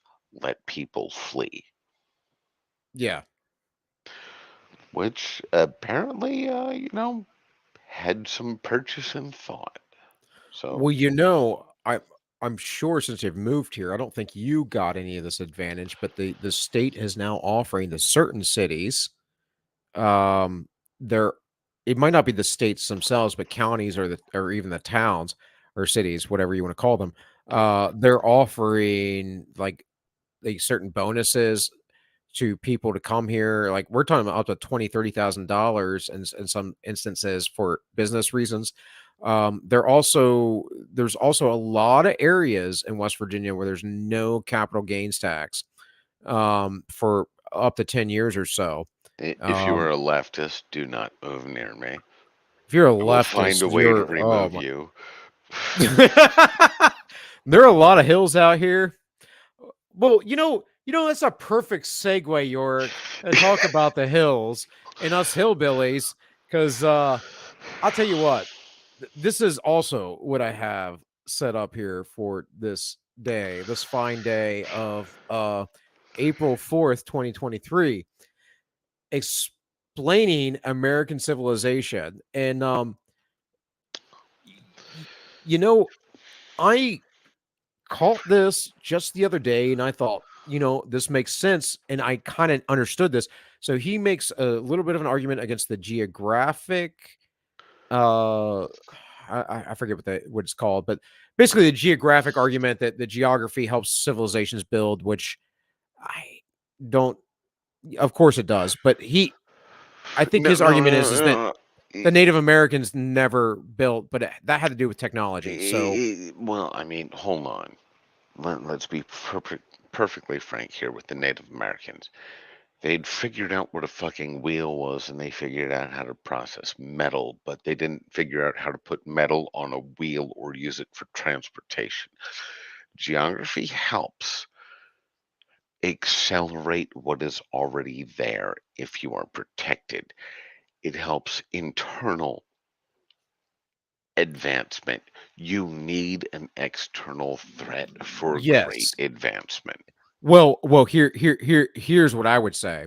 You need religion for great advancement, and that's what the cult of woke is. That's what Marxism is. That's what leftism is. In fact, I would say it is which is what I have been saying, and I'm adamant about this. It is literally the Antichrist religion. It is the death cult. It is the Antichrist religion. I can fucking prove it. I So I started watching something today. I'm not finished with it. It is Michael Knowles interviewing an exorcist. Have you seen that? no, no, I haven't. So I guess it might have come out today. I can send you a link for it. It's on YouTube. And you might be right, but No, um, I'm right, bro. I'm right. I regardless of whether or if not if you I have the can, perspective I have on the scriptures, which is that I believe it's a book of liberty. well, I mean, I don't have exactly the same perspective as you, but I will say, I'm a Heinleinian. You need an external threat and you need suffering for civilization to be healthy. Well, you know, wokeism isn't just an external threat, it's inside your own family. And if you don't think it is, you're lying to yourself. What's even what it really is, it's an internal threat inside your own mind. They've taken people's minds. Um, this is like all religions to some degree do this, but this is the fundamental nature of reality is religious. It's ritual. So I was talking about this last week. Made this argument, I think last Wednesday, whatever. Not going to sit here and rehash all of it. But essentially, like everything that is antithetical to Christianity. And notice how much they attack Christianity. Like we can talk about this trans day of remembrance and What? right after Wait, this attack and look you're to me wrong. this You're isn't like wrong. this is It, well it wasn't a go ahead. trans day of remembrance. It was originally branded as the Day of Vengeance until the attack happened. Then it Right, became right. Remembrance. But no, it's the Trans Day of Well, Violence. I'm still on YouTube, so I was just trying to be a little bit softer, but yeah, I mean, it's not gonna hurt. I doubt I'll get a strike for that, but whatever. If they strike me, cool. I'll just do Rumble straight up and whatever. Um, I love but Rumble so much. oh, I know, and thank God it finally is. I mean, there was BitChute. I know there was Odyssey. There's Brighteon. I've messed with all those. I've gone so far off the beaten path. There I've posted videos on sites you don't even know about, and Vimeo. I'm just saying, but people don't want to migrate, so it's all about, hopefully All building I'm some gonna audience. say is right now, since they've become publicly traded, I really love Rumble. Not telling anybody to do anything. I've just, I've made a bit just by going, oh, Rumble's available. Let me buy. Speaking of which, why do I only have 2 eyes on Rumble? One of them's me, one of them's you, I think. I'm What the seeing hell? five. Or you're seeing 5. Okay, cool, cool, Yeah, cool. I'm seeing five on Rumble. I've noticed Oh, with I got 8 no, I snipers. got 18. I got 8 oh, man, there's a whole chat here. Well, sorry, guys. I had no idea. Okay, so you refresh your Rumble. I'll refresh I just did YouTube, that. and we can both respectively pay attention to both of your chats. Fart whiff, this is Matt. What Bible passage did you mention earlier? Man, I don't oh, good lord. I have no idea, Matt. I'm sorry, bro. I like I had no idea. I kept going over to Rumble. I had no idea I wasn't updating. Um, Um, uh, whoever asked you what Bible passage you've mentioned, I will say to them, go have a beer with you on a Saturday and figure out what the first one that was mentioned was, because you just quote it. It's half of your linguistic skills is quoting the Bible. I don't know about that, but I, sure, I I guess. I don't know. I Uh, might be exaggerating a little bit, but pick one out is still a task, anyways. this is true. This is true. Um, anyways, let's watch the let's watch the example of how America began, and it's different, basically socio-cultural groups, and to some degree, different ethnic groups. But I think that is a lesser. I really don't give a crap about that so much. Well, Uh, I America mean, I will die on the hill that the Irish and the Celts still aren't white. I will die on that hill. there you go. There you go. Oh man, this video over here, all Christian denominations explained in 12 minutes. That's a pretty good video, actually. Um, I've seen that before. But anyways, let's play this. runs the world today. In almost every single metric, the Americans lead in technology, media, military, economy, and more.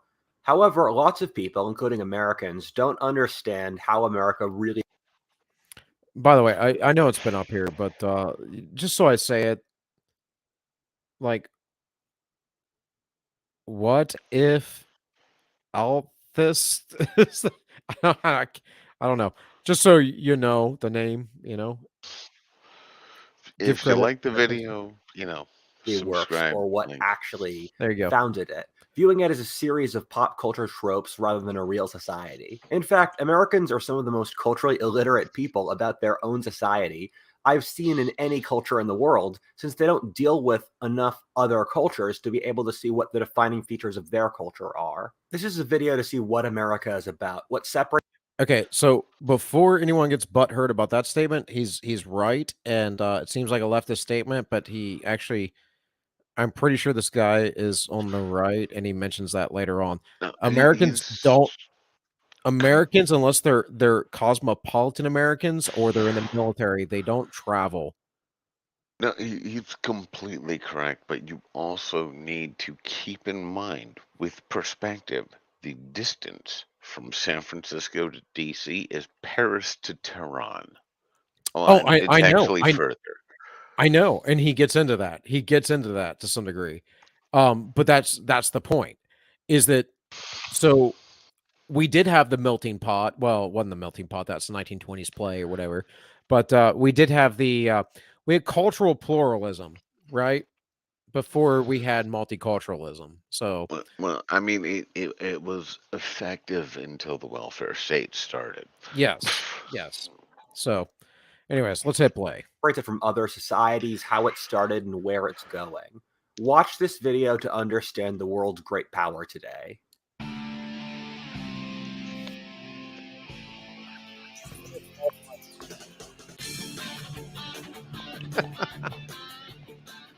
VPN is the most transparent VPN on the market. Oh, shut up. Is much more predicated upon events that happened in a completely different continent than the Okay. So his first argument here is that the people that habitated America originally weren't the ones who had the most influence over our modern day. Duh. It was the Europeans. That's all of the Oh, wokest nonsense, right? hello, the people who conquer you have the most something completely influence on your civilization. Right, right. Well, it's basic Aristotelian philosophy. If you were conquered, it's because you were weak, and if you were weak, you deserve to be a slave or your culture taken over. Period. So that's kind of it's the makes right mentality, but that is the Aristotelian world is what the world. I mean, I mean, might makes right has about 70 to 90% correctness in its application. we don't find it moral because it's you have to do horrible things to other human beings, right? And most human beings, The because we're pro-social, don't enjoy doing things horrible to other human beings. the only argument against it is moral. Genghis Khan unavailable for comment. No, I mean, here's my thing. then it gets into the arguments of we're pro-social. What happens when, and this is the problem right now that we're in, we are a pro-social species, just again, I can separate the religious, my religious morals, whatever, and that side of thinking, and just purely construct it as, okay, we're just these beings for whatever reason while we're here, nothing to do with any sort of higher powers. We're pro-social. What happens when someone who's kind of antisocial comes in? Well, they run the train, yo. They run the train. You know why? Because everyone else is pro-social and they want to go along to get along. And the Well, antisocial person is the one who's like, no, you will comply. my answer to that is, stand from future conflicts is right. Micro sovereignty is the thing, and there's a 10-acre parcel just to the north of me, and you know where I'm Don't at. you showbiz my ass.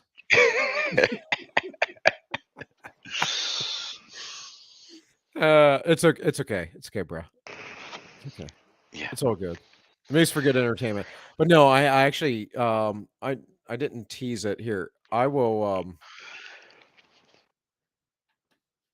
So I didn't even see a thing for your show. I I'm just looked no, at I know my you didn't. computer and it went, "Oh, he's live." I want to bring up a thing real quick, and I'm going to send it to you in the private chat, and then you're going to understand that this was a video that if I don't get to tonight, like, so for me streaming right now, guys, the way it's going is like, if I don't get to something tonight that I plan on doing, it's because I'm going to talk about this topic through the next couple days, And hopefully. and it's also because I've derailed him for about an Well, hour of totally, the because I show didn't so have far. any intents to have York on. But okay, dude, I'm gonna put this in the private chat, and you can pull this up for yourself, and you can All right. see exactly why that made sense. Oh Anyways, God, that's shut up. this is the magic. This is exactly what I was talking about earlier in the show, though, man. This is the collective unconscious. This is exactly it. This is the thing, right? Like how are we connected in that way? How are you thinking on that same level? Well, it could be that we're all educated, this and that, but like, No. We connected in a very personal, it's deeper than a marriage way. We were both in the Marines, and I was trying to buy a house and went, "I've never met you. Are you willing to look at it for me?" this is true. This is true. But I was also I'm that guy though. Like I'm like, okay, I'm gonna go on the internet and throw some crap out there, and someone's gonna call me out on it, and I'm gonna be like, yeah, Yeah. I wasn't lying in the first place. Yeah, move here, please. Please I, come to my state. Please let me help you out. Please let me build an empire. Please let me build an army. Please let me, survive this apocalypse I, that is coming. I think everything hinged on we both knew Don and were on the same stream. And at some point, I got your phone number and went, "Hey, I found a property. Hopefully, it's near you." Yeah. That's my fault for just giving out my phone number because I don't really care. Like, no, like forever. Like I had, man, I had, boot. I haven't seen Boot in forever. Or Boot 2, actually. It was Boot 2. Um, I don't know how he's doing. I don't know what's going on with him. Boot 2, if you're out there, brother, I hope you're doing well. In any case, he'd like kind of contacted me and did whatever, and I was like, yeah, dude, talked to you, talked to whomever, and I started YouTube. I wanted to make videos years ago. I just didn't do it. I'm not saying I'm even any good at it, but I, with the pandemic and all, in the riots, I was just like, I have to do this. I wasn't working, so I was like, and I kind of took a page out of out of Carl Benjamin, Sargon. He was on the same thing when he was unemployed, and Oh, yeah.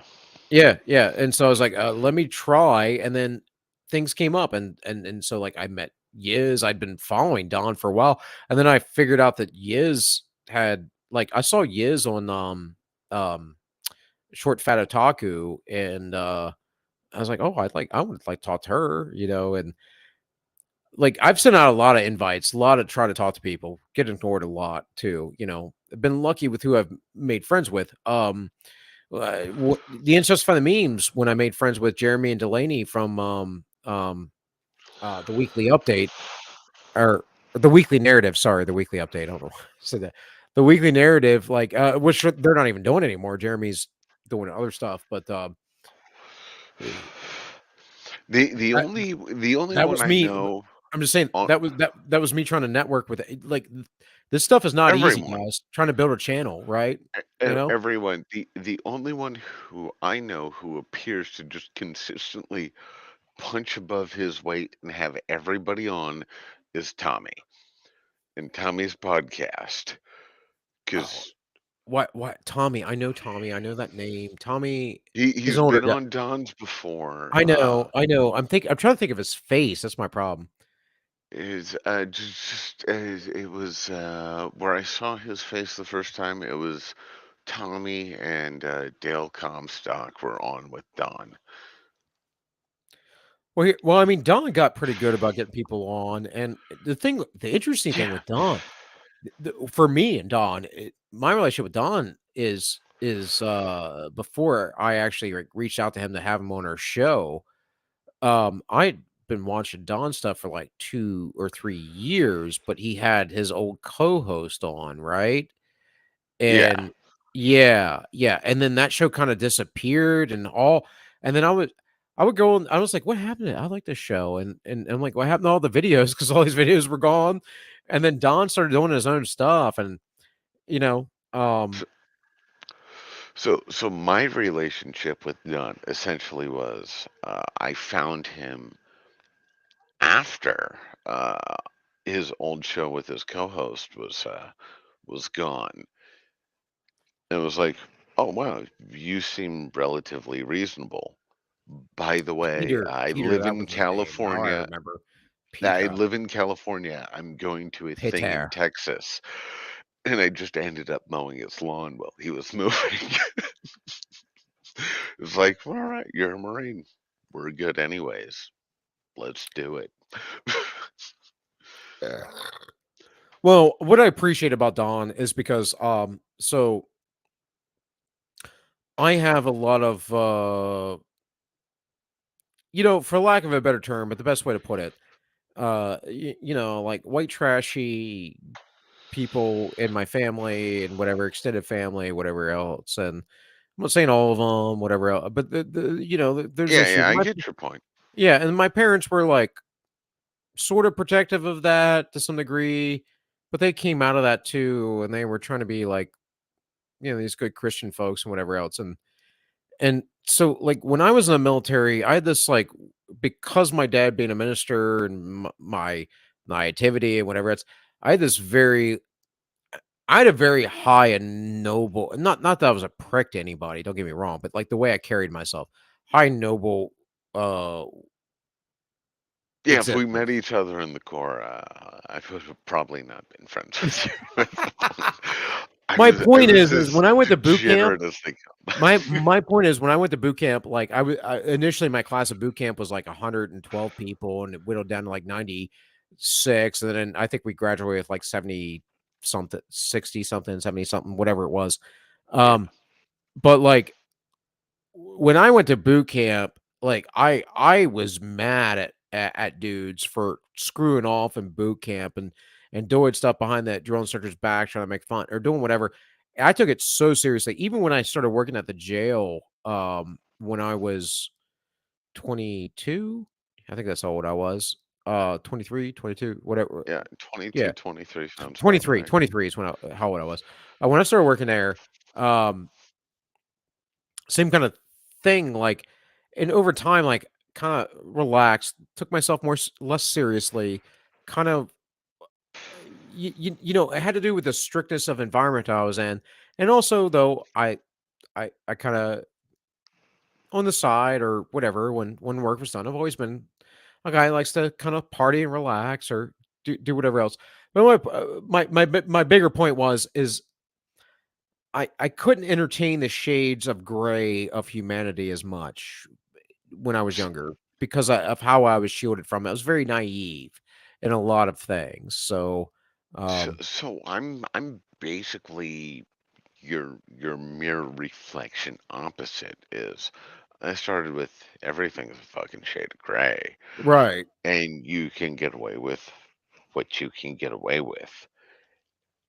Yeah, I And get that. I that's get how that I sense from you. operate. I totally get that from you. You actually remind me of a buddy of mine, Rob, that I was in the Marine Corps with. Rob's kind of a POS. Um, I no, he is. remind He you of a is. piece of shit. Got Yeah, yeah, yeah, yeah, yeah. Yeah. I mean, this guy, like, I kind of I love and I kind of hate. It's like one of those things. He shammed as much as he could have shammed, and I he got w away with as much w as he could have. he was the guy, like, he was smart, so he was one of the few smart guys so I could really talk with and be friends with and all, and he was in, like, culture and stuff like that, and art and things like that, but he also, like, always tried to, like, hang out with whatever unit you're in, platoons, whatever, squads, sections for the pogues, whatever it is, um, there's going to be turds. And my buddy Rob, he always was friends with turds. He tried to he tried to be. It was like it, that was fun. So Drop my so glasses. No, no, no. Like it was like one of those things where it was almost like this was for me. Like I'll befriend anybody, but I might not be your best friend, that kind of thing. But like uh, for for me, like observing that with him before this is before we became friends too. Uh, it was like he needed to be above people always, right? That kind of relationship. And so he was the surprise, guy who surprise, the would. dude today is a leftist. So he was the guy who wanted to be the smartest person in the room. He would. Yeah. Yeah, yeah, So, yeah, yeah. Actually, that's actually that's true. uh, Um, uh, yeah. those people always end up basically on the left in some way because they want to be the person in charge. It's why communism Oh my gosh, dude, perpetually fails. that elucidates so much. Like, Um, let me say something to you. Well, I'm not gonna tell you where he works or what state he's in or anything else, but this is a friend of mine. He was at my first wedding and whatever else. And uh I should say this is an acquaintance of mine because I haven't talked to him in years. The last time I talked to him was things were poor. It had to do with politics and it was stupid. Um, this is a guy that was disarmed in Iraq and taken under armed guard. Yeah, and then demoted, um, because he couldn't handle just his he continue. I'll couldn't handle make his squad leader, noises. um, giving him orders, and I'm not saying that the dude wasn't incompetent or whatever, but he was the only one that got disarmed and put under armed guard, and yeah. Also, All I'm going to say always about that is he was always a oof. fat body. He was always a fat body. I took him in when I was in security forces. I took him in because like, he was smart, so but he it was always minimal effort, and his life goal this is what I find ironic. I fell into corrections when I worked at the sheriff's department. I fell into that job because I got my ex-wife pregnant, and I needed a job with good insurance. That was his goal. He told me about and when we went to, I think we were in infantry school together, or maybe he was a class after me, but I didn't know him then. It was when I got in the security force school and we were waiting for our classes to pick up. We kinda sort of became friends, and we ended up being in Yeah. the same unit. We weren't close or anything. It was just like, he appreciated movies and I appreciated and stuff. It was stuff like that. It was like cultural stuff, you know? We're talking about, like, late '90s, you know? Well, So I mean, when you still had tits in films. yeah, yeah, yeah. Well, like, at the time, let's say, like, American Pie was coming out and all that, like, Jay and Silent Bob was a thing, like, that was the Jay and era, right? Silent Bob has been a thing and should never stop being a thing until I'm you just saying. I'm look at just the saying. people now. But yeah, yeah, Um no, I get your message on that. I was just kind of the opposite. Is I always thought everything was great and you can do whatever you want as long as you don't get caught, type of thing. That was me. I get You into the you come off to Marines. me as a person who if you weren't cheating, you weren't trying, right? But I feel like you're honest about it, so that's Well, a big difference to me. but like the big thing is like I get to my unit in the Marines and I'm stuck with this fat fucking piece of shit latched onto myself so I could drag him through a hump. And it was only 3 miles. I'm just like, how the hell do you exist here? Why do I want you here? So you got brought down to a normal level of reasonable personhood. I got brought up to a normal level of reasonable personhood. But now it's equalizing force, and like I got out specifically because everything was getting political. It's why everybody I know who I'm still friends with got out, is because everything was getting political, and we didn't want that. Yeah, yeah, yeah. No, I mean Don has certainly made that point. I was a generation or about a decade before you and all that. So, Yeah. let me yeah, let's get back on track here, man. Yes. I was looking at chat. I was catching out Matt over on Rumble. Sent me a link. I think he sent me another link before that. Um, thanks for the $1, Matt. Saying heavy. um, and Paul Vanderclay. I'm not sure I know who he is. The gods Elohim question erupts beneath thinning modernist dualism and the Exodus seminar. Well, so dualism's definitely so I talked on Twitter to Anti-Commie, Mrs. Anti-Commie today, like just trying to give a brief kind of breakdown of where these kind of ideas go. I mentioned Rousseau and hating Rousseau, and Mrs. Anticami was asking about that, and Anticami said, of course, he's the guy who came up with the noble savage, but it's a little bit beyond that. Like the social contract was really like Hobbes, but Rousseau kind of solidified that in his own way, and then he was really the father of the French uh, Revolution, but Revolutions. Not, it yes, wasn't one.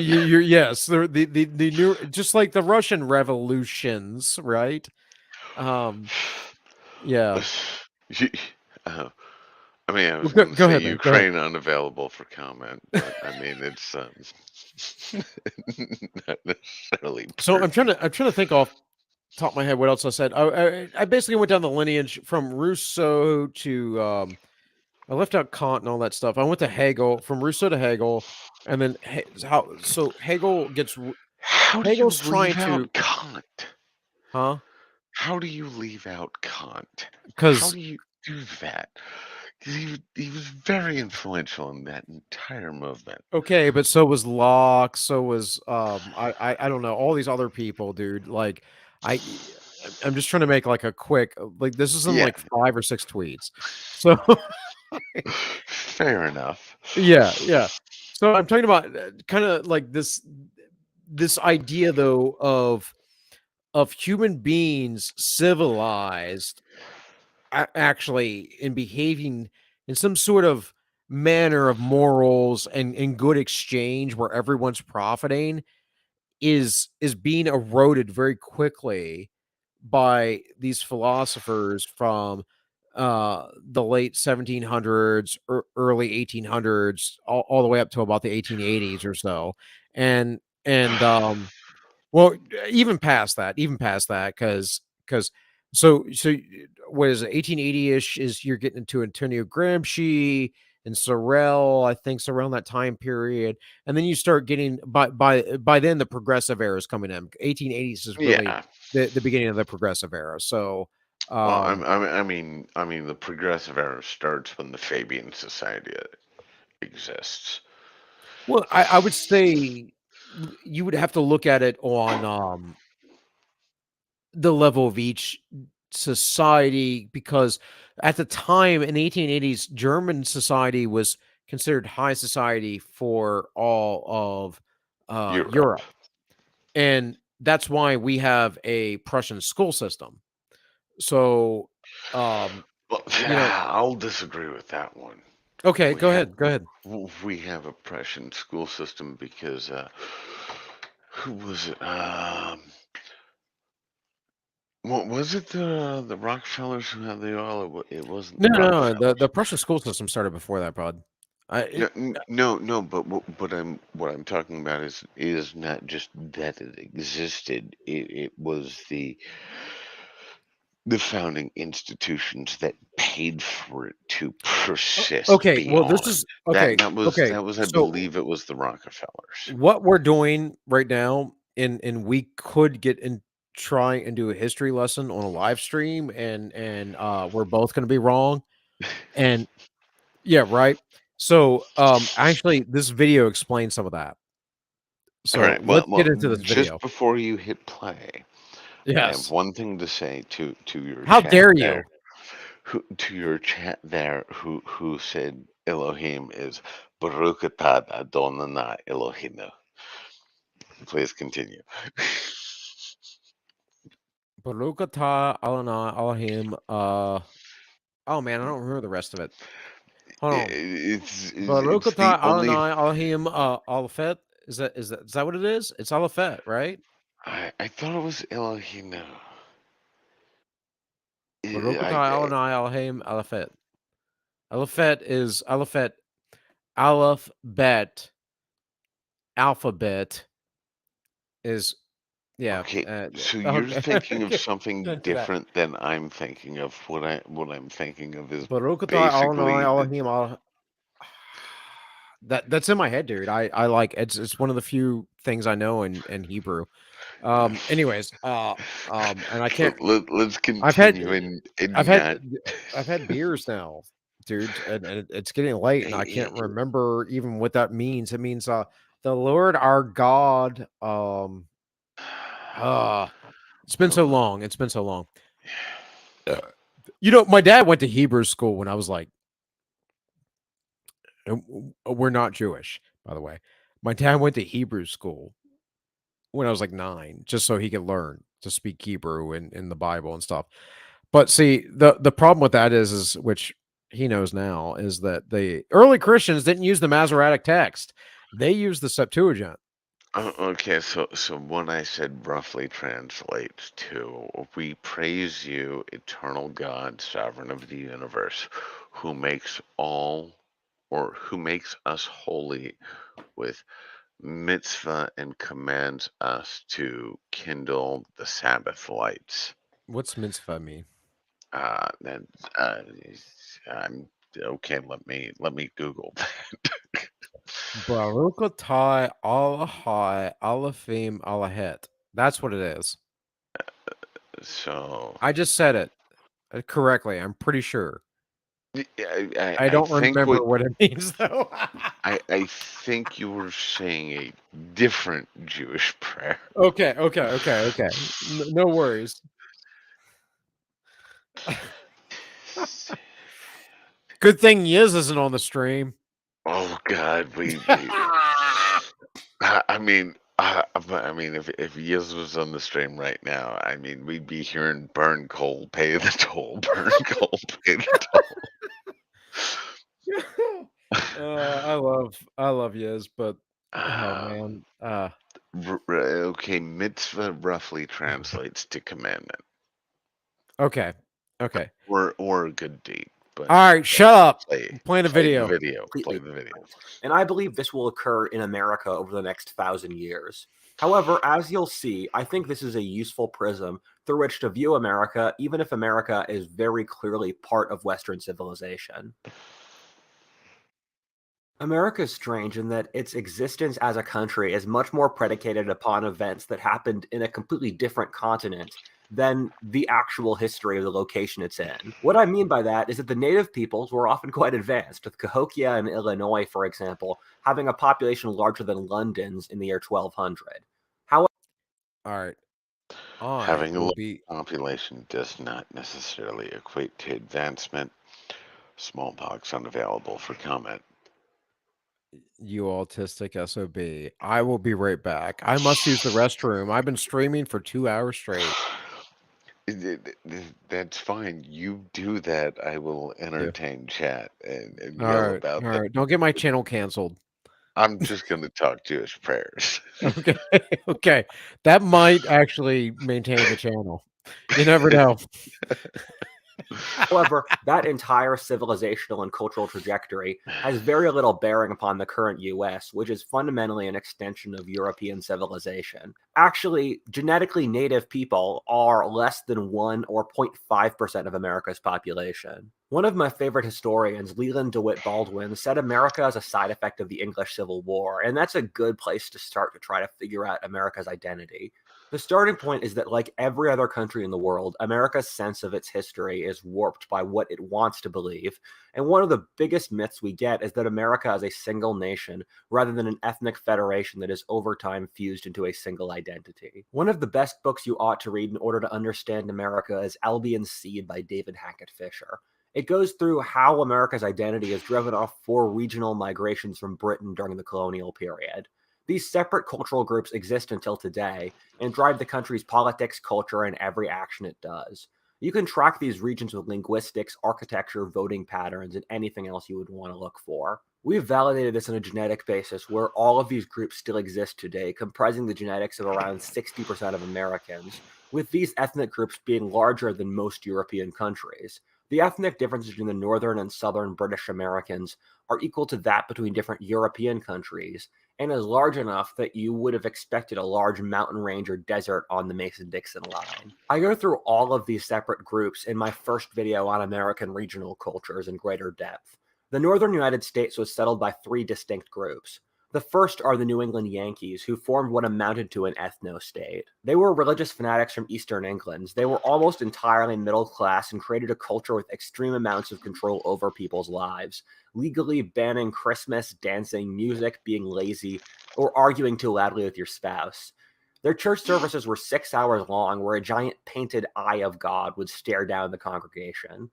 At the same time, they were competing to be the wealthiest society in the world, as well as easily being the most technologically innovative per capita, equal, and educated in the whole world. The Yankees averaged 10 children every generation, almost all of whom survived, and then had another 10 kids, making this region a giant population. All right. So one thing I guess I didn't quite catch here, but um let's go back to here. I wanted to talk about this because I've actually been aware of this for quite some time, and I've made the argument for it is that American society is largely puritanical, not because most Americans are puritanical, but the government is run that way in some sort of puritanical means. And that can shift and change based on the culture of the centuries, right? And who's running it, who's there. But the Puritans, let's also make this clear. The Puritans are Calvinist Christians who, in my opinion, and by all data points and all empirical studies of it and all let's see, understandings of where they root this from and Augustinian Manichaeanism is Gnostic. So um the Yankees in the North were the Puritans essentially in some other things. But they basically dictate American society, and this is New York as the empire state. See, I So, will agree with you partially, and it's okay. only solidified after the tyranny of Lincoln. Mm, okay, agreed. No, agreed. In fact, I would say, um, Razor Fist made that great video a few weeks ago. You guys should have known this though already. I know we have a smart audience, but also like Matt Christensen or no, it was Rebecca. I think Matt posted it on his Well, channel. I don't really no, remember. it was Rebecca and Matt Yeah. interviewed Razor Fist on Rebecca's channel. Right. Okay. Yeah. And he really goes over the points very well because I know not everyone watches Razor Fist. I've been a fan of Razor Fist for a long time. I think Don's asked me about it. I'm like, no, no, dude's pretty on point. Although every now and again his takes are kind of cringe for me, but whatever. Um, you know, I mean, he's got the whole 1980s vibe going. and It he's keeps also his. got a lisp and other stuff that I don't really.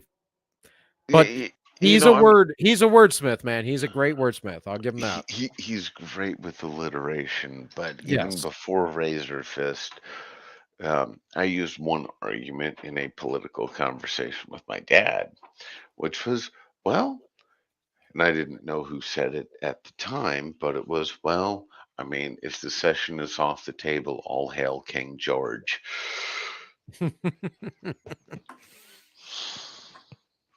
Ugh. So I leave my views there. Secession should always be on the table because we should be Of course it's on the table. Of a course it's on the table. voluntary It's always been on the conglomeration. table. The thing is I don't know where your family comes from culturally, historically. My family is Scott Irish. I grew up in the South. I grew up in Maryland, which most of Maryland's an iffy state with that, but where I grew up in Western Maryland, it's considered the South, at least by Marylanders. And you can see right here on this map that's up here on the screen. Yes. Yeah, like Quaker territory for sure. And actually, I love the Quakers.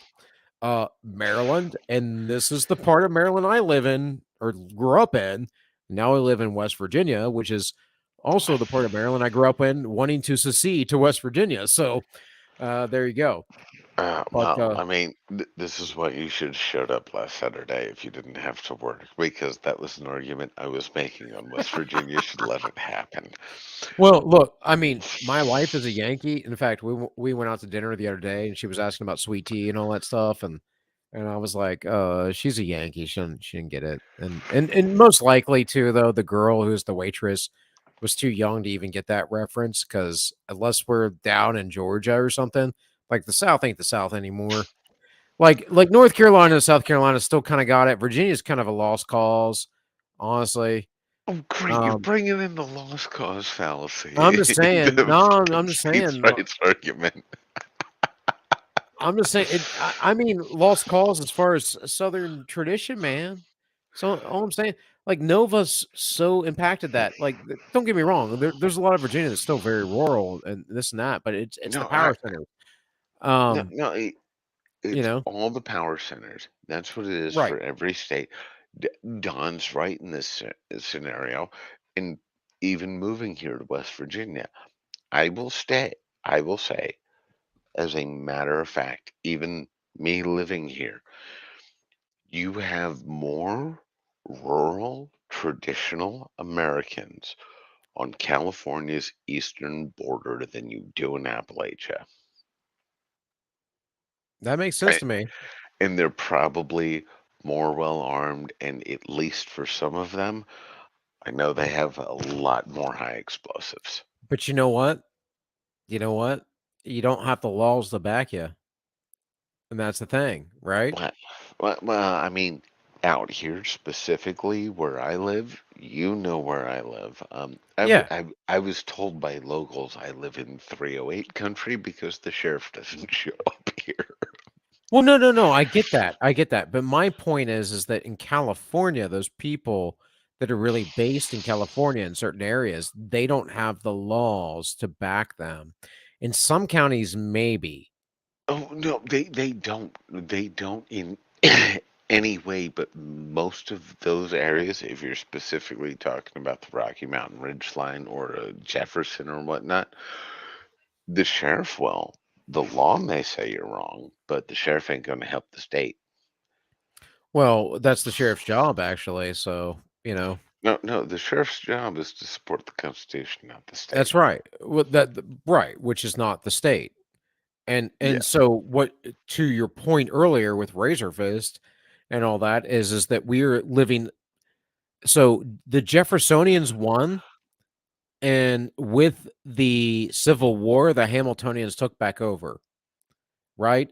So the Constitution, when Nancy Pelosi says that the Republicans are violating the Constitution and we're having a fundamental argument about the meaning of things, what she's saying is no, the Constitution isn't a document that limits the government. It actually tells us what we have authority over. And it's like, no, actually, the Federalist Papers, the Hamiltonian argument originally, despite what he did once he was president, is no, these documents don't say what the make me government get can't do. You know, don't make me get autistic about fractional reserve banking. right? All right, That let's hit play. yes. Jeez, we're almost 2.5 hours in. Amounted to an ethno-state. Get They deep. were religious fanatics from Eastern England. They were almost entirely middle class and created a culture with extreme amounts of control over people's lives, legally banning Christmas, dancing, music, being lazy, or arguing too loudly with your spouse. Their church services were 6 hours long, where a giant painted eye of God would stare down the congregation. At the same time, they were competing. See, I had to pee. That's important, though. That's important. And I'll tell you Yes. why. Because the symbolism of that, because the ancient symbolism of that, and the ancient occult symbolism of that. And it is used specifically as a means to tell you that you're not in control of things. And so I believe that the scriptures in Christianity and originally Judaism, before it was terribly corrupted, are all about liberty. And putting an all-seeing eye, which is a sign of Horus, and a bunch of other stuff that I'm not going to get into right now. Yeah. Me and you could spend 7 hours talking about the all-seeing eye and not even cover half of it. That's the crazy thing about these. This is the point of this, though, man. Like where do we come from? Where, like, Oh, I people have sent you a to people have to message in understand, the like, private chat, which will give you an idea. Just don't read it out loud. all right, I'm going with the private chat. I'm on the YouTube page right now, but all right. Yeah, Hold on. we got Mr. and Auntie Kami on the YouTube page and on Let the me Rumble. I can't see that so well. Well, that's because you're trying to wear your sunglasses at night, like a cool kid from the 80s. Yeah. I mean, everyone knows what my face looks like, but I'm just feeling this vibe. I'm just feeling this vibe, man. I'm just like I'm not pushing hard right now, but I want to grow the channel. And so when I started this, I wanted to be very humble about it. And now I'm just like, nah, screw it. I'm gonna go for broke. And here's the reason why, though. Because we're not gonna survive unless we go for freaking broke. And you freaking you people out there, you need to know this. You need to make steps to freaking get your crap together. And trust me, I am not sitting here preaching from some high pulpit. My wife and I are busting our asses right now to get our stuff together, to make sure that we are not caught up in this great reset or this realignment, this whole thing that's going on right now. Okay. It's going to happen one way or Yeah. another. Yes. One of my backup plans is hoping you end up on the parcel to the north or the south of me. One of them. That's one of my backup Well, plans. you're one of my backup plans too, because from day one I told Christine, I was like, honey, I was like, I'm gonna help him buy this place and it's gonna be fine. And you know what? If shit hits the fan, we're going there. Let's just put it this way. You've been to the place. Yeah. The 10 acres to the north or the 10 acres to the south are probably exactly what you're looking for. It's just a question of you know what? price at You know that what? point. No one's coming out there. No one's coming out there. No one's gonna drive through the mountains to go down like some magical highway to some land where York lives. I can guarantee it. So even that, what I found out, which was shocking to me from the locals, when I was like, "Oh yeah, I live here," they went, "Oh, you live in 308 country. What does that mean?" Yeah, the sheriff didn't show up if you call the cops. The fire department might if your house is burning down. Dude, Couldn't have picked a better place. I sincerely say this, like, and I always have. I don't want to ever have to kill anybody. I really don't. I don't want that on my conscience. I don't want to have to answer to God for that. I don't want to have to do that. But like, you live in that area, dude. Oh man, when I went to go see your place, well, let's talk You about this. saw I it don't think before I maybe did. I have talked about this on the air before, but like, I don't know if I have. When I went to go see your place, the GPS, I sort of typed it in wrong, the name or whatever, and it took me to some random place, and Yeah, I had to ask this people up on the top of the hill for their permission. They're from New York, but they were settled up in this like remote location in West Virginia. In any case, they had some solicitors and stuff, and I was like, "Oh, yeah." Like, the guy was really nice, and I was like, "Oh, yeah, my wife's from New York, da, da, da."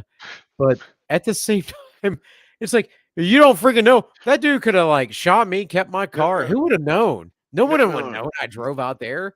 Like, my What, wife what knew I I was going somewhere what out I there have in the county. learned. Like, you think the sheriff is gonna go around to every house, every random backwoods place, and every little mountain holler or whatever, and like, have you seen this guy? No. No. What I have learned moving here is these are the nicest people in the world. Yep. Um, don't show up with the ability to have lights on your vehicle, or they won't be. Is it state? Is it fed? We don't know. We don't care. It's government. So the answer is no. There you go. Oh, I mean, even up here where I'm at in Berkeley County, like Jefferson County is a little different. It's not that bad. It's just the people. A lot of them are from DC and Nova. In any case, in Berkeley County where I'm at, so that eastern panhandle that most of West Mm-hmm. Virginia doesn't consider West Virginia. Um, Because it's leftist West Virginia. well, not Berkeley or Morgan County, really. It's just Jefferson County. It's don't get me wrong, there's more leftists here in where I live, but yeah, you want to get into like the heart of the country. And yeah. I'm moving away from the heart of the country, but Come this is a closer to me. strategic thing. Move, So move, move closer to me. I know a couple real estate agents. We'll get together offline. I yes, in the long run. In the long run. Okay. Well, Anyways, yes. sometimes you have to make a left to make a right. That's all I'm saying. Um, I understand that. I'm doing this online for the fucking meme. Just let it die as a let it statement. Don't die. Let it die. explain it. All right, York and I are moving in together with a homosexual relationship. No, And no, no. It's what like Jay and you said Silent for the Bob. memes, dude? What the hell? It's You like know? Jay and Silent Bob. We're just going to be heterosexual male life partners. Oh, okay. Lean into the meme. Just Like like Tank and I get it. I get it. exactly. I mean, Okay. don't You were don't don't throw presenting out that, there dude, and I'm online saying you're open, going to be putting it to me. I'm very high in openness. I'm just saying. Alright, You I'm know, hitting play. To be the wealthiest society in the world, as well as easily being the most technologically innovative per capita, equal, and educated in the whole world. The Yankees averaged 10 children every generation, almost all of whom survived, and then had another 10 kids, making this region a giant population steamroller. The Yankees populated the whole northern tier of America, stretching out to Michigan, Utah, and the Okay, so this is notable. Do you see? Do you see? Do you see? I am the captain now. Yeah. Do you see over here? Like this little area, like, and The Yes, East that's Coast. Washington State. Yeah, well, I mean that's California down here. Well, I mean, the bottom one is the San Francisco Bay Area. The one up from Hmm. that is Northwest. The Port. Of Yankee course, the world is bottom has always been San Francisco. known for being extremely competent, obsessed with social reforming, and also hated by the rest of the country for being condescending, rude, and arrogant. Then you get New York, which was founded by the Dutch and later conquered by the British. Ever since, it's been a city-state that exists to be the culturally diverse seaport that sucks up cultural creativity from abroad and then funnels it to the rest of America. New York is a black hole that's able to be so creative and industrious by basically only caring about money. Then the final part of the North is the Midland Quakers in Pennsylvania, where I grew up. It really pisses me off when people call me a Yankee, since Pennsylvania is extremely culturally distinct from the rest of the Northeast, and in some ways is culturally closer to the Midwest. Okay, 100%. I grew up right on the Mason-Dixon line, more or less, Hagerstown, Maryland. You can look it up.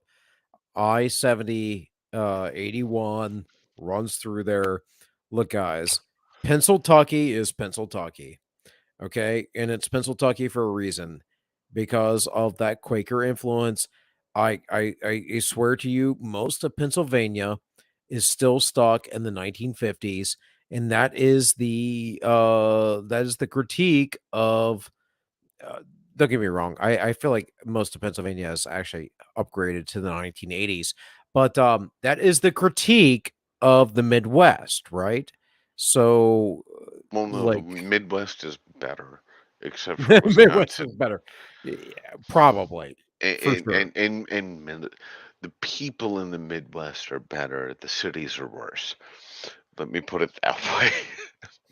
Well, I mean, dude, it is what it is. I mean, we're also talking about like as far as civilizations go, and our civilization, all this stuff is very fast moving Well, comparatively to history. I, I I I have thought about an idea. It's potentially viable. Does not require congressional approval, which is states themselves can secede territory, they can secede land. New York could secede the city of New York and say, fuck you, you don't get to vote, you're just a territory, you're just like Puerto Rico. Texas could say, Austin, Houston, Dallas, Fort Worth, nobody can vote here, you're just territorial citizens, you're not American citizens. That's a non-violent way to be able to just remove all the metropolitan areas and get shit done correctly. Well, the metropolitan areas, I mean, somewhere has to breed decadence. Some place has to breed deplorables. I mean, No, no, let the them yin and the do yang, that. you know? Well, if San Francisco wants to be the home of deplorable, decadent degeneracy, let them do it. They What's just funny, can't impose it on anyone else because they're a territory at that point. They don't have a vote. Nobody who lives there has a vote. There right, is no right. say. It's just a local say. You can be entirely independent and also no longer burden the welfare system of the United States, so we can eventually get it to the point where we can get rid of it.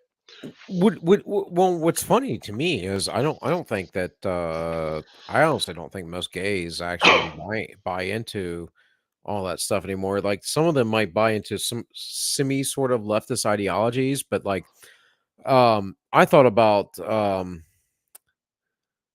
uh I'm not talking about gays. I'm talking about large metropolitan areas. Is what I think the problem is.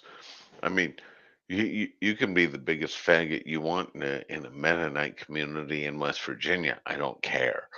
well I, I wasn't necessarily talking about gays, but I was just saying San Francisco, that was a big thing for them for a while. They were the mecca They of the talked homosexual about community. being gay. I grew up near the area. I mean, all the women who talked about being gay weren't really gay. But it was okay. I'm, My they were point willing to was play with other women. That doesn't mean they didn't like men too. And I my will leave point. that comment there. Okay, but what I was saying was about the gay. It was Agenda. no San Francisco through the late '80s. So at one point there was Haight Ashbury. It was the hippie mecca, right? And free love and music and whatever else. And most of Oh that was yeah. actually degenerate crime and whatever else. But b- by the late, it became within the '80s and whatever else. It became a very stabilized city, but also progressive city, and it became known as. And again, this is just something like I lived through versus something you might be aware of, but like it was like a gay mecca. Like homosexuals were moving there. Da, da, da. Now it's like a just a like a what heroin addict mecca. Like So you're talking about Haight Ashbury, which I mean just kind of turned into nobody cares. It was more libertarian than leftist. right, Um, right, for sure. what everybody references now is the expansion of Folsom Street, which is just all the drugged up gay hookers, where you have a better chance of finding a penis on a woman than you do in Thailand. Well, look, um, No, no, the that's the point initial though, and intention no, happened, and it was no, and but that that's the was point. correct. But why did that also happen? Is because of I kind of skipped over a thing there. Is the heroin epidemic of the '70s, and you all this is what it comes down to is this kind of degenerate behavior, but also there is so what this video is that we're watching is sort of the Thomas Sowell explanation of things is that people come from certain areas and they carry on these cultures. We're getting to a point now in our society where we're smart enough to not keep doing this, I think, but we're also not like some of us are smart enough to see this stuff, but the majority of the population, at least according to other What- people, probably No, actually not so, because one of the fallacies that like there's two fallacies of intelligent people that we hold, and that is the fallacy of the elitist, and the other one is the fallacy of oh, I just expect everyone else to think like I do, like yeah, no, um that's fair enough. And yeah. to that point, um, there's a thing I experienced in high school, which was I had a friend of mine who was mother was Mexican, father was Puerto Rican. It was, oh, Americans don't have culture. White people don't have culture. And me, at that point in time, went, well, you might be right. Because I couldn't think of a specific instance to reference him to. And again, I was also younger and not dealing with this shit. And I went, all right, hey, go talk to my dad. But did you even Go talk to understand? my dad. Go talk to my mom. Tell them white people don't have culture. And they both went through and just laid down fact for fact. Just here's American culture, and then my dad going, here's fucking Norwegian shit, and my mom going, here's Irish and German. There, there is a normalcy bias when it comes to culture, specifically for countries large as the fucking United States. Right. I mean, you say, "Oh, it's just, it's white people. You don't have a culture." Well, I mean, you have a country larger than the whole of fucking Europe, so everything seems fucking normal. Okay, okay. Let me stop you there before you go further, because Uh, actually, that was the no, end of it. well, I mean, I agree with what you're saying, and what I'm thinking about this point though is that this got disconnected. See, the culture, because we got to a point of wealth and whatever else in these many uh fractured pluralistic cultures, and then um the long march through the institutions of the new left and even the old left and whatever else, the remnants of these thought pathologies, as someone like Gad Sad would say, right? Like, eh, this this idea that we don't have a culture is new.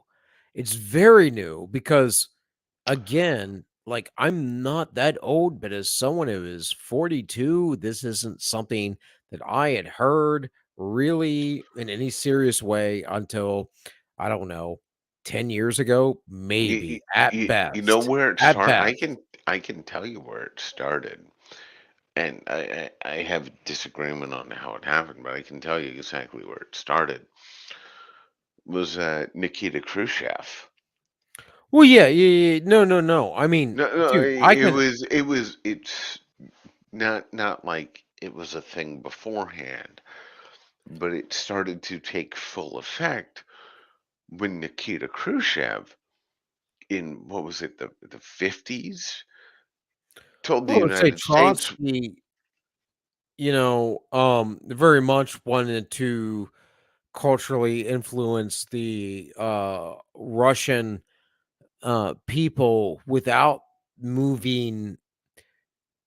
Like, if I remember this correctly, Trotsky's big thing was he wanted just Leninism, or not Leninism, Marxism, but he just wanted Marxism to remain. Leninism is Marxism spread out, and but also taken With not from, slightly more violence, yeah. also not taken from the lower class, but that the bourgeois had to put it on to the lower class. But um, Trotskyism is that the um, beer. Anyways, I'm out of beer though, so well, I have a sip left. Trotskyism is this idea that we don't have to. Dang it! What was I saying? You don't have to produce yourself. The society Oh, needs we to don't have just to be make it generally international. productive. Trotsky didn't care about internationalism. He was like, "Oh, we can make it national," and this is the tie with fascism, right? Trotsky was going toward that, and no one says that Trotsky was a fascist, but that's kind of was his thing, is that, oh, we can only do this within the culture of what we have today. So that's what I was getting at. So Leninism was like, no, we can change kind of uh, the culture, but also from the top down. But Trotskyism was, we have to work within the culture in the nation, and it's not about spreading it across the globe. And these are like the differences. And Yeah, before either one of them was Antonio Gramsci, who is the guy who posited basically critical theory, which is what CRT comes from and all that stuff. But eh, anyways, Yorick, we can keep doing this. We can keep going around, but I'm gonna hit play. hit play. Boom. Oh, Do it. Just wrong hit thing. play. Hit play on that one. The There you Quakers go. Um, were religious fanatics from North England, like the Puritans, but believed in the exact opposite stuff. They're a meditation that's based a lie. religion with no hierarchy who believe in tolerance and free thinking. They set up Pennsylvania as an anarcho capitalist state with lots of immigrants, especially from Scotland and Germany. Pennsylvania was the wealthiest, most populous, and cosmopolitan state in early America, being a big driver of the Industrial Revolution. It formed the Midwest culture of being friendly, down to earth, hardworking, and created the idea of religious and social tolerance in America. This is the origin of Middle America. Pennsylvania Now, mind you, like when he says things like, "I created this idea, did this, I did that," like I don't believe in this nonsense. Like ideas don't originate and have a lineage to all things. Like sometimes they do, sometimes people influence you, sometimes whatever. People come up with ideas, right? Like, I mean, what he's essentially relegating is a Protestant work ethic yeah. to anarcho-capitalism when you don't have a monarch. That's what he's effectively doing. Anything beyond that is pure conjecture. Well, I would say that for sure, and I have experience with Quakers for sure, especially when I got into the libertarian movement early on. Campaign for Liberty. Back in the day, I was part of Campaign for Liberty's leadership in Washington County, Maryland, and don't get me wrong, that doesn't mean I did a lot of stuff or whatever. It's just like you know, I I only was know about Mennonites. I don't have any Quaker neighbors.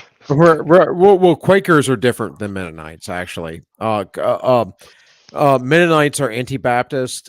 Quakers would not necessarily consider themselves anti-Baptist, although some people consider Quakers Y- anti-Baptist. you know, So yeah, on that note, just a quick side thing. Uh, if you have time and want to do a different show, I think me and you, because you know a lot more about this shit than I do, so it could explain to a lot I of don't always people. remember the shit I know though. No, no, no. It is just providing commentary on Michael Knowles' interview of an exorcist, which just came out. You said that earlier, and maybe I saw a clip for not a clip, a thumbnail for that. I Because you've mentioned it twice now, and I'm thinking maybe I did see a Yeah, I, I'm thumbnail. I'm I'm I'm like 2/3 of the way through watching it, and Okay. you know a lot more in different areas about religion than I do, so that would It's kind of be a fun thing okay. to just kind of intellectually tackle. Sure, sure, sure, sure. Well, yeah, for me too, like religion's interesting because like I'm always evolving with like back in the old days, right? In the old days of social media, for me, like this is just social media. Like I wish the channel to grow. I wish to have a couple thousand.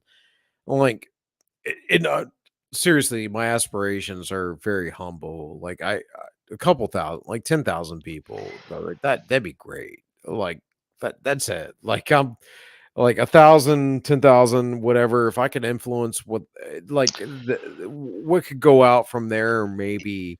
A wish to be famous is a direct example of a demonic possession in that Right. interview. Well, there you go. There you go. So Which is why I think it would be great for us to deal with well, because I we mean, have yeah, yeah. entirely different perspectives on these things. Yeah, yeah. I mean, I'm just saying I have no real desire to be famous. I just kind of want to get what I'm saying out, and because I don't know that other people are saying it the way that I'm doing. In any case, um, Hit play. yeah, I'll hit play. I'll hit play. Thank you, thank you. Pennsylvania is Good called the call. Keystone State since the Middle States played the moderating role for all of American history between the South and the North, who were permanent enemies, holding the country together. The problem with this cultural system is that it's too provincial, inward looking, and laid back.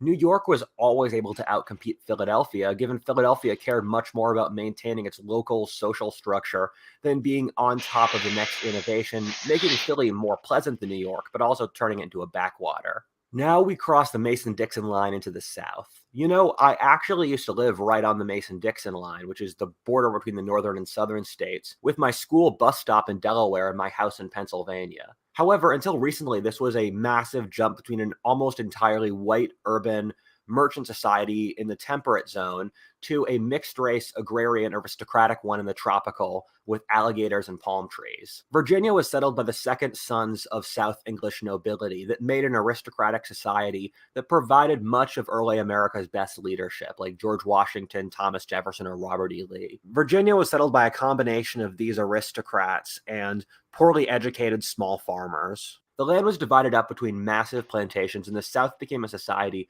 with a very clear class structure and the worst human development statistics in all of America for all of America's history. In order to maintain their standard of living as aristocrats, they needed workers, but the whites were unwilling to be their serfs, thus meaning they started importing black slaves who became 1/3 of the South's population. Okay. Yeah, That's no. enough I of took bullshit. issue with this too. I started taking issue after you started hitting play. Okay, but if you watch the whole video, I'll say, It yes, just I take got issue with this. worse. This guy is not as bad as you think. I will say that, okay? Does he not understand what indentured servitude is? I think that there is a That it a existed. okay. I think that there are people like you and me who read things, who were taught certain things, but were willing to question things. And then I think that there are people who, so Sager, whatever his last name is, uh, I've called him various things. Used to be on Rising, now he's on Breaking Points. Um, used to be on I say Rising, the Hill. The Okay, so then I have no idea who he is because if he was employed by the hell, I just went, okay, leftist garbage. Yeah, the Hill's sort of left moderate, sort of, but yeah, Where's yeah. the moderate come in? Yeah, right. I And know. when? No, it's as bad as Okay. The View.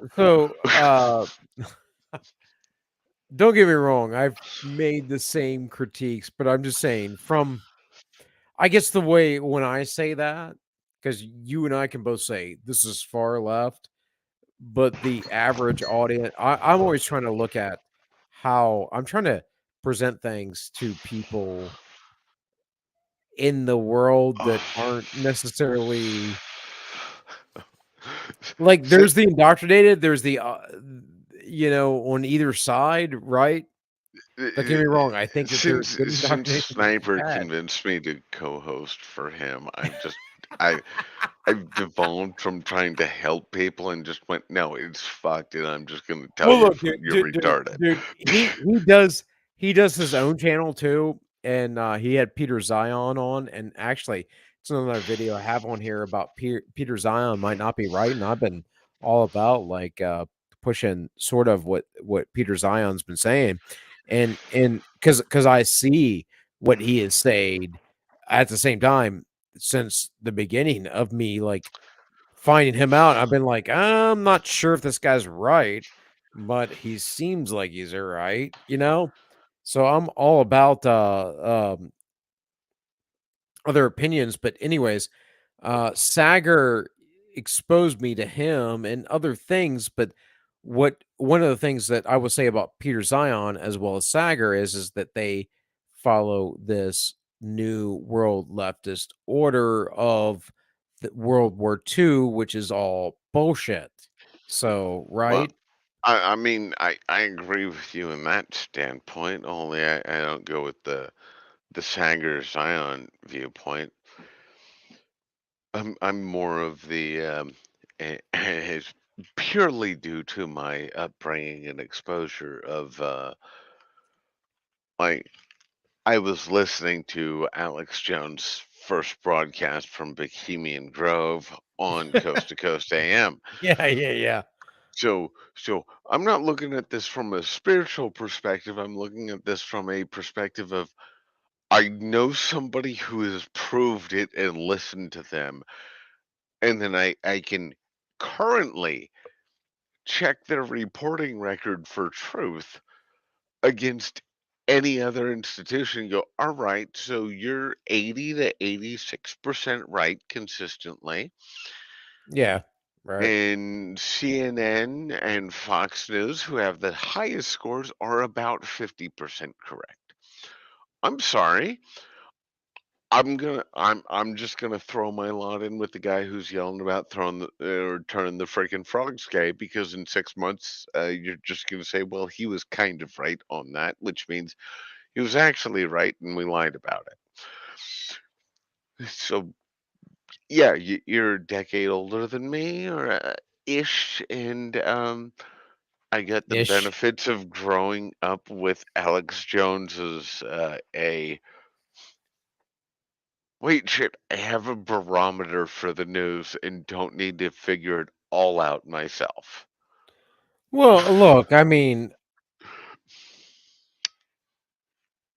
I don't presume being older makes me wiser in any way, shape, or form.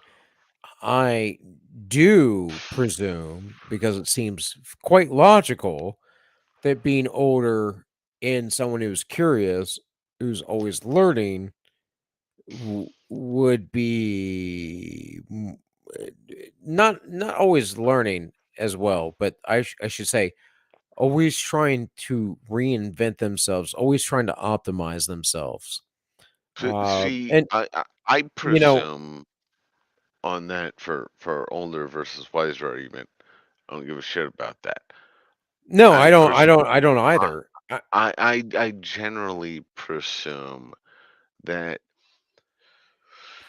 a generation that is coming up new, that has a new technology, will have more information in general at a younger age.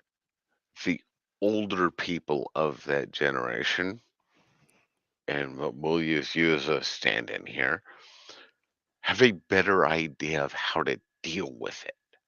Yes.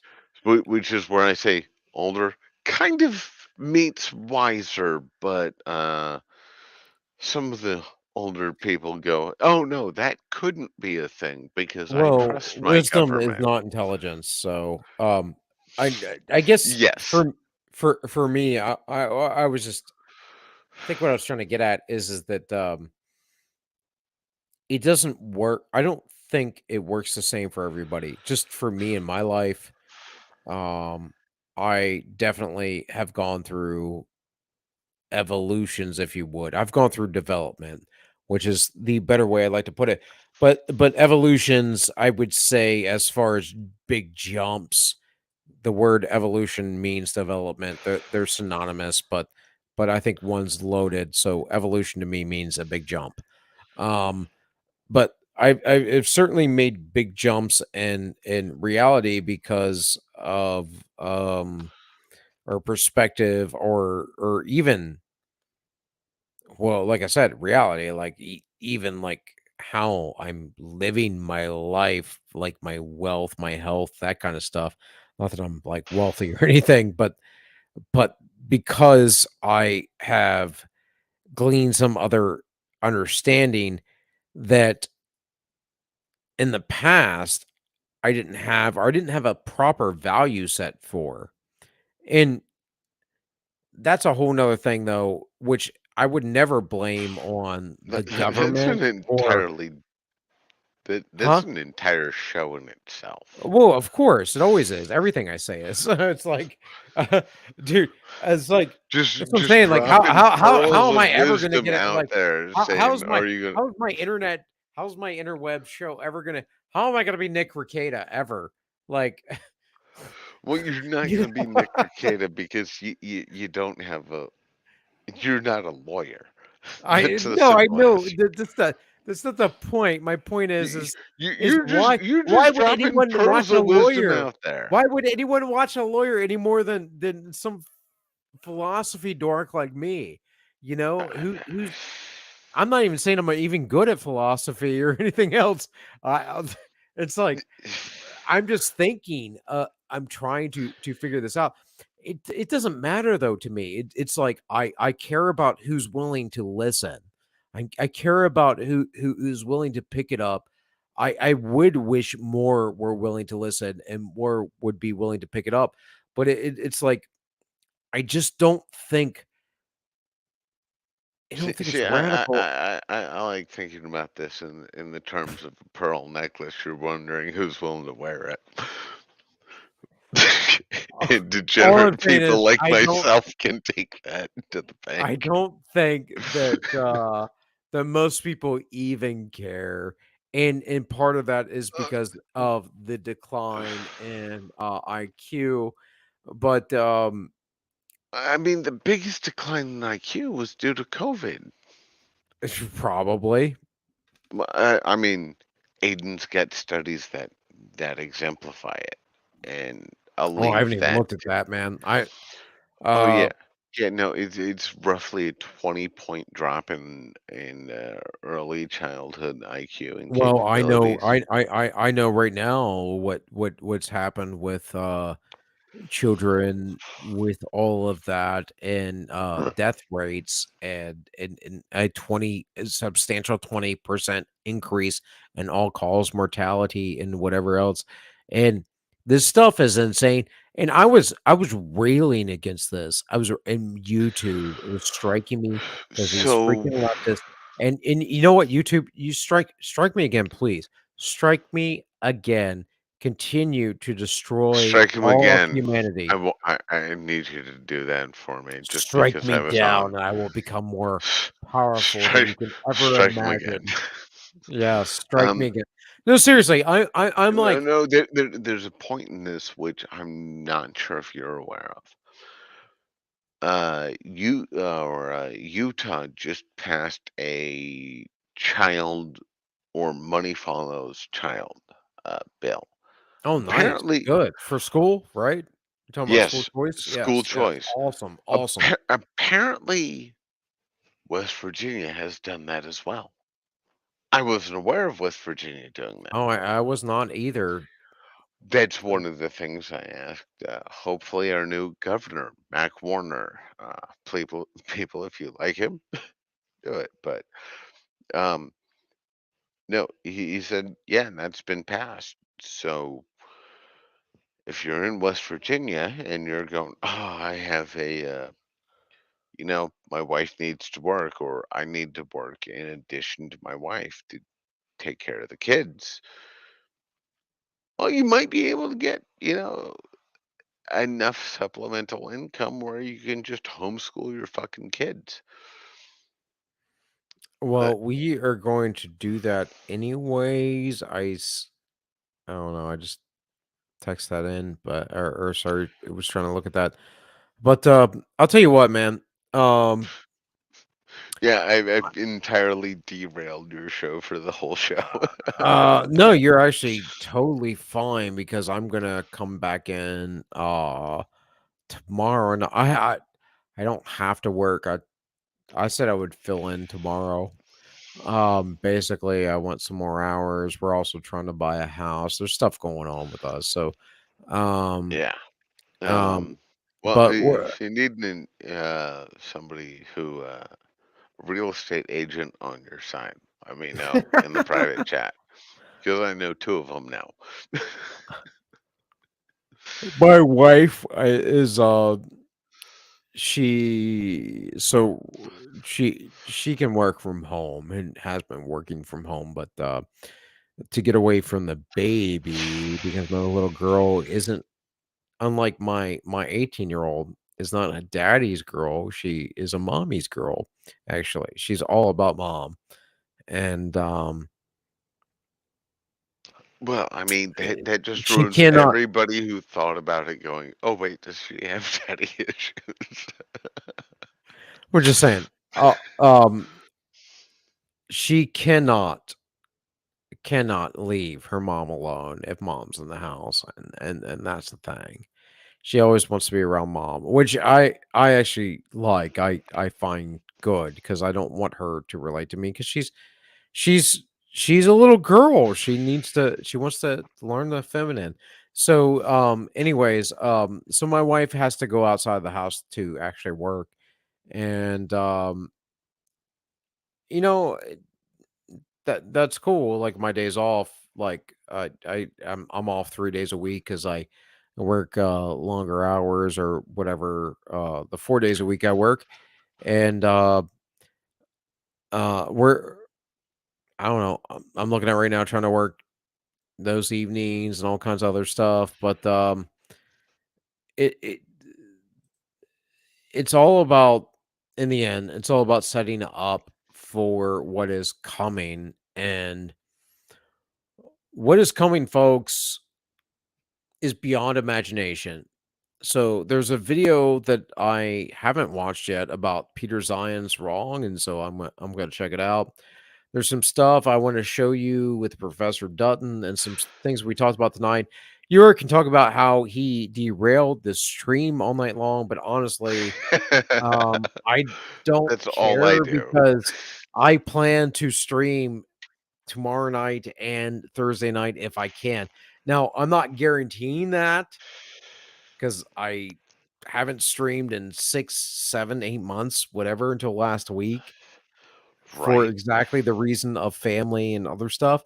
But yeah.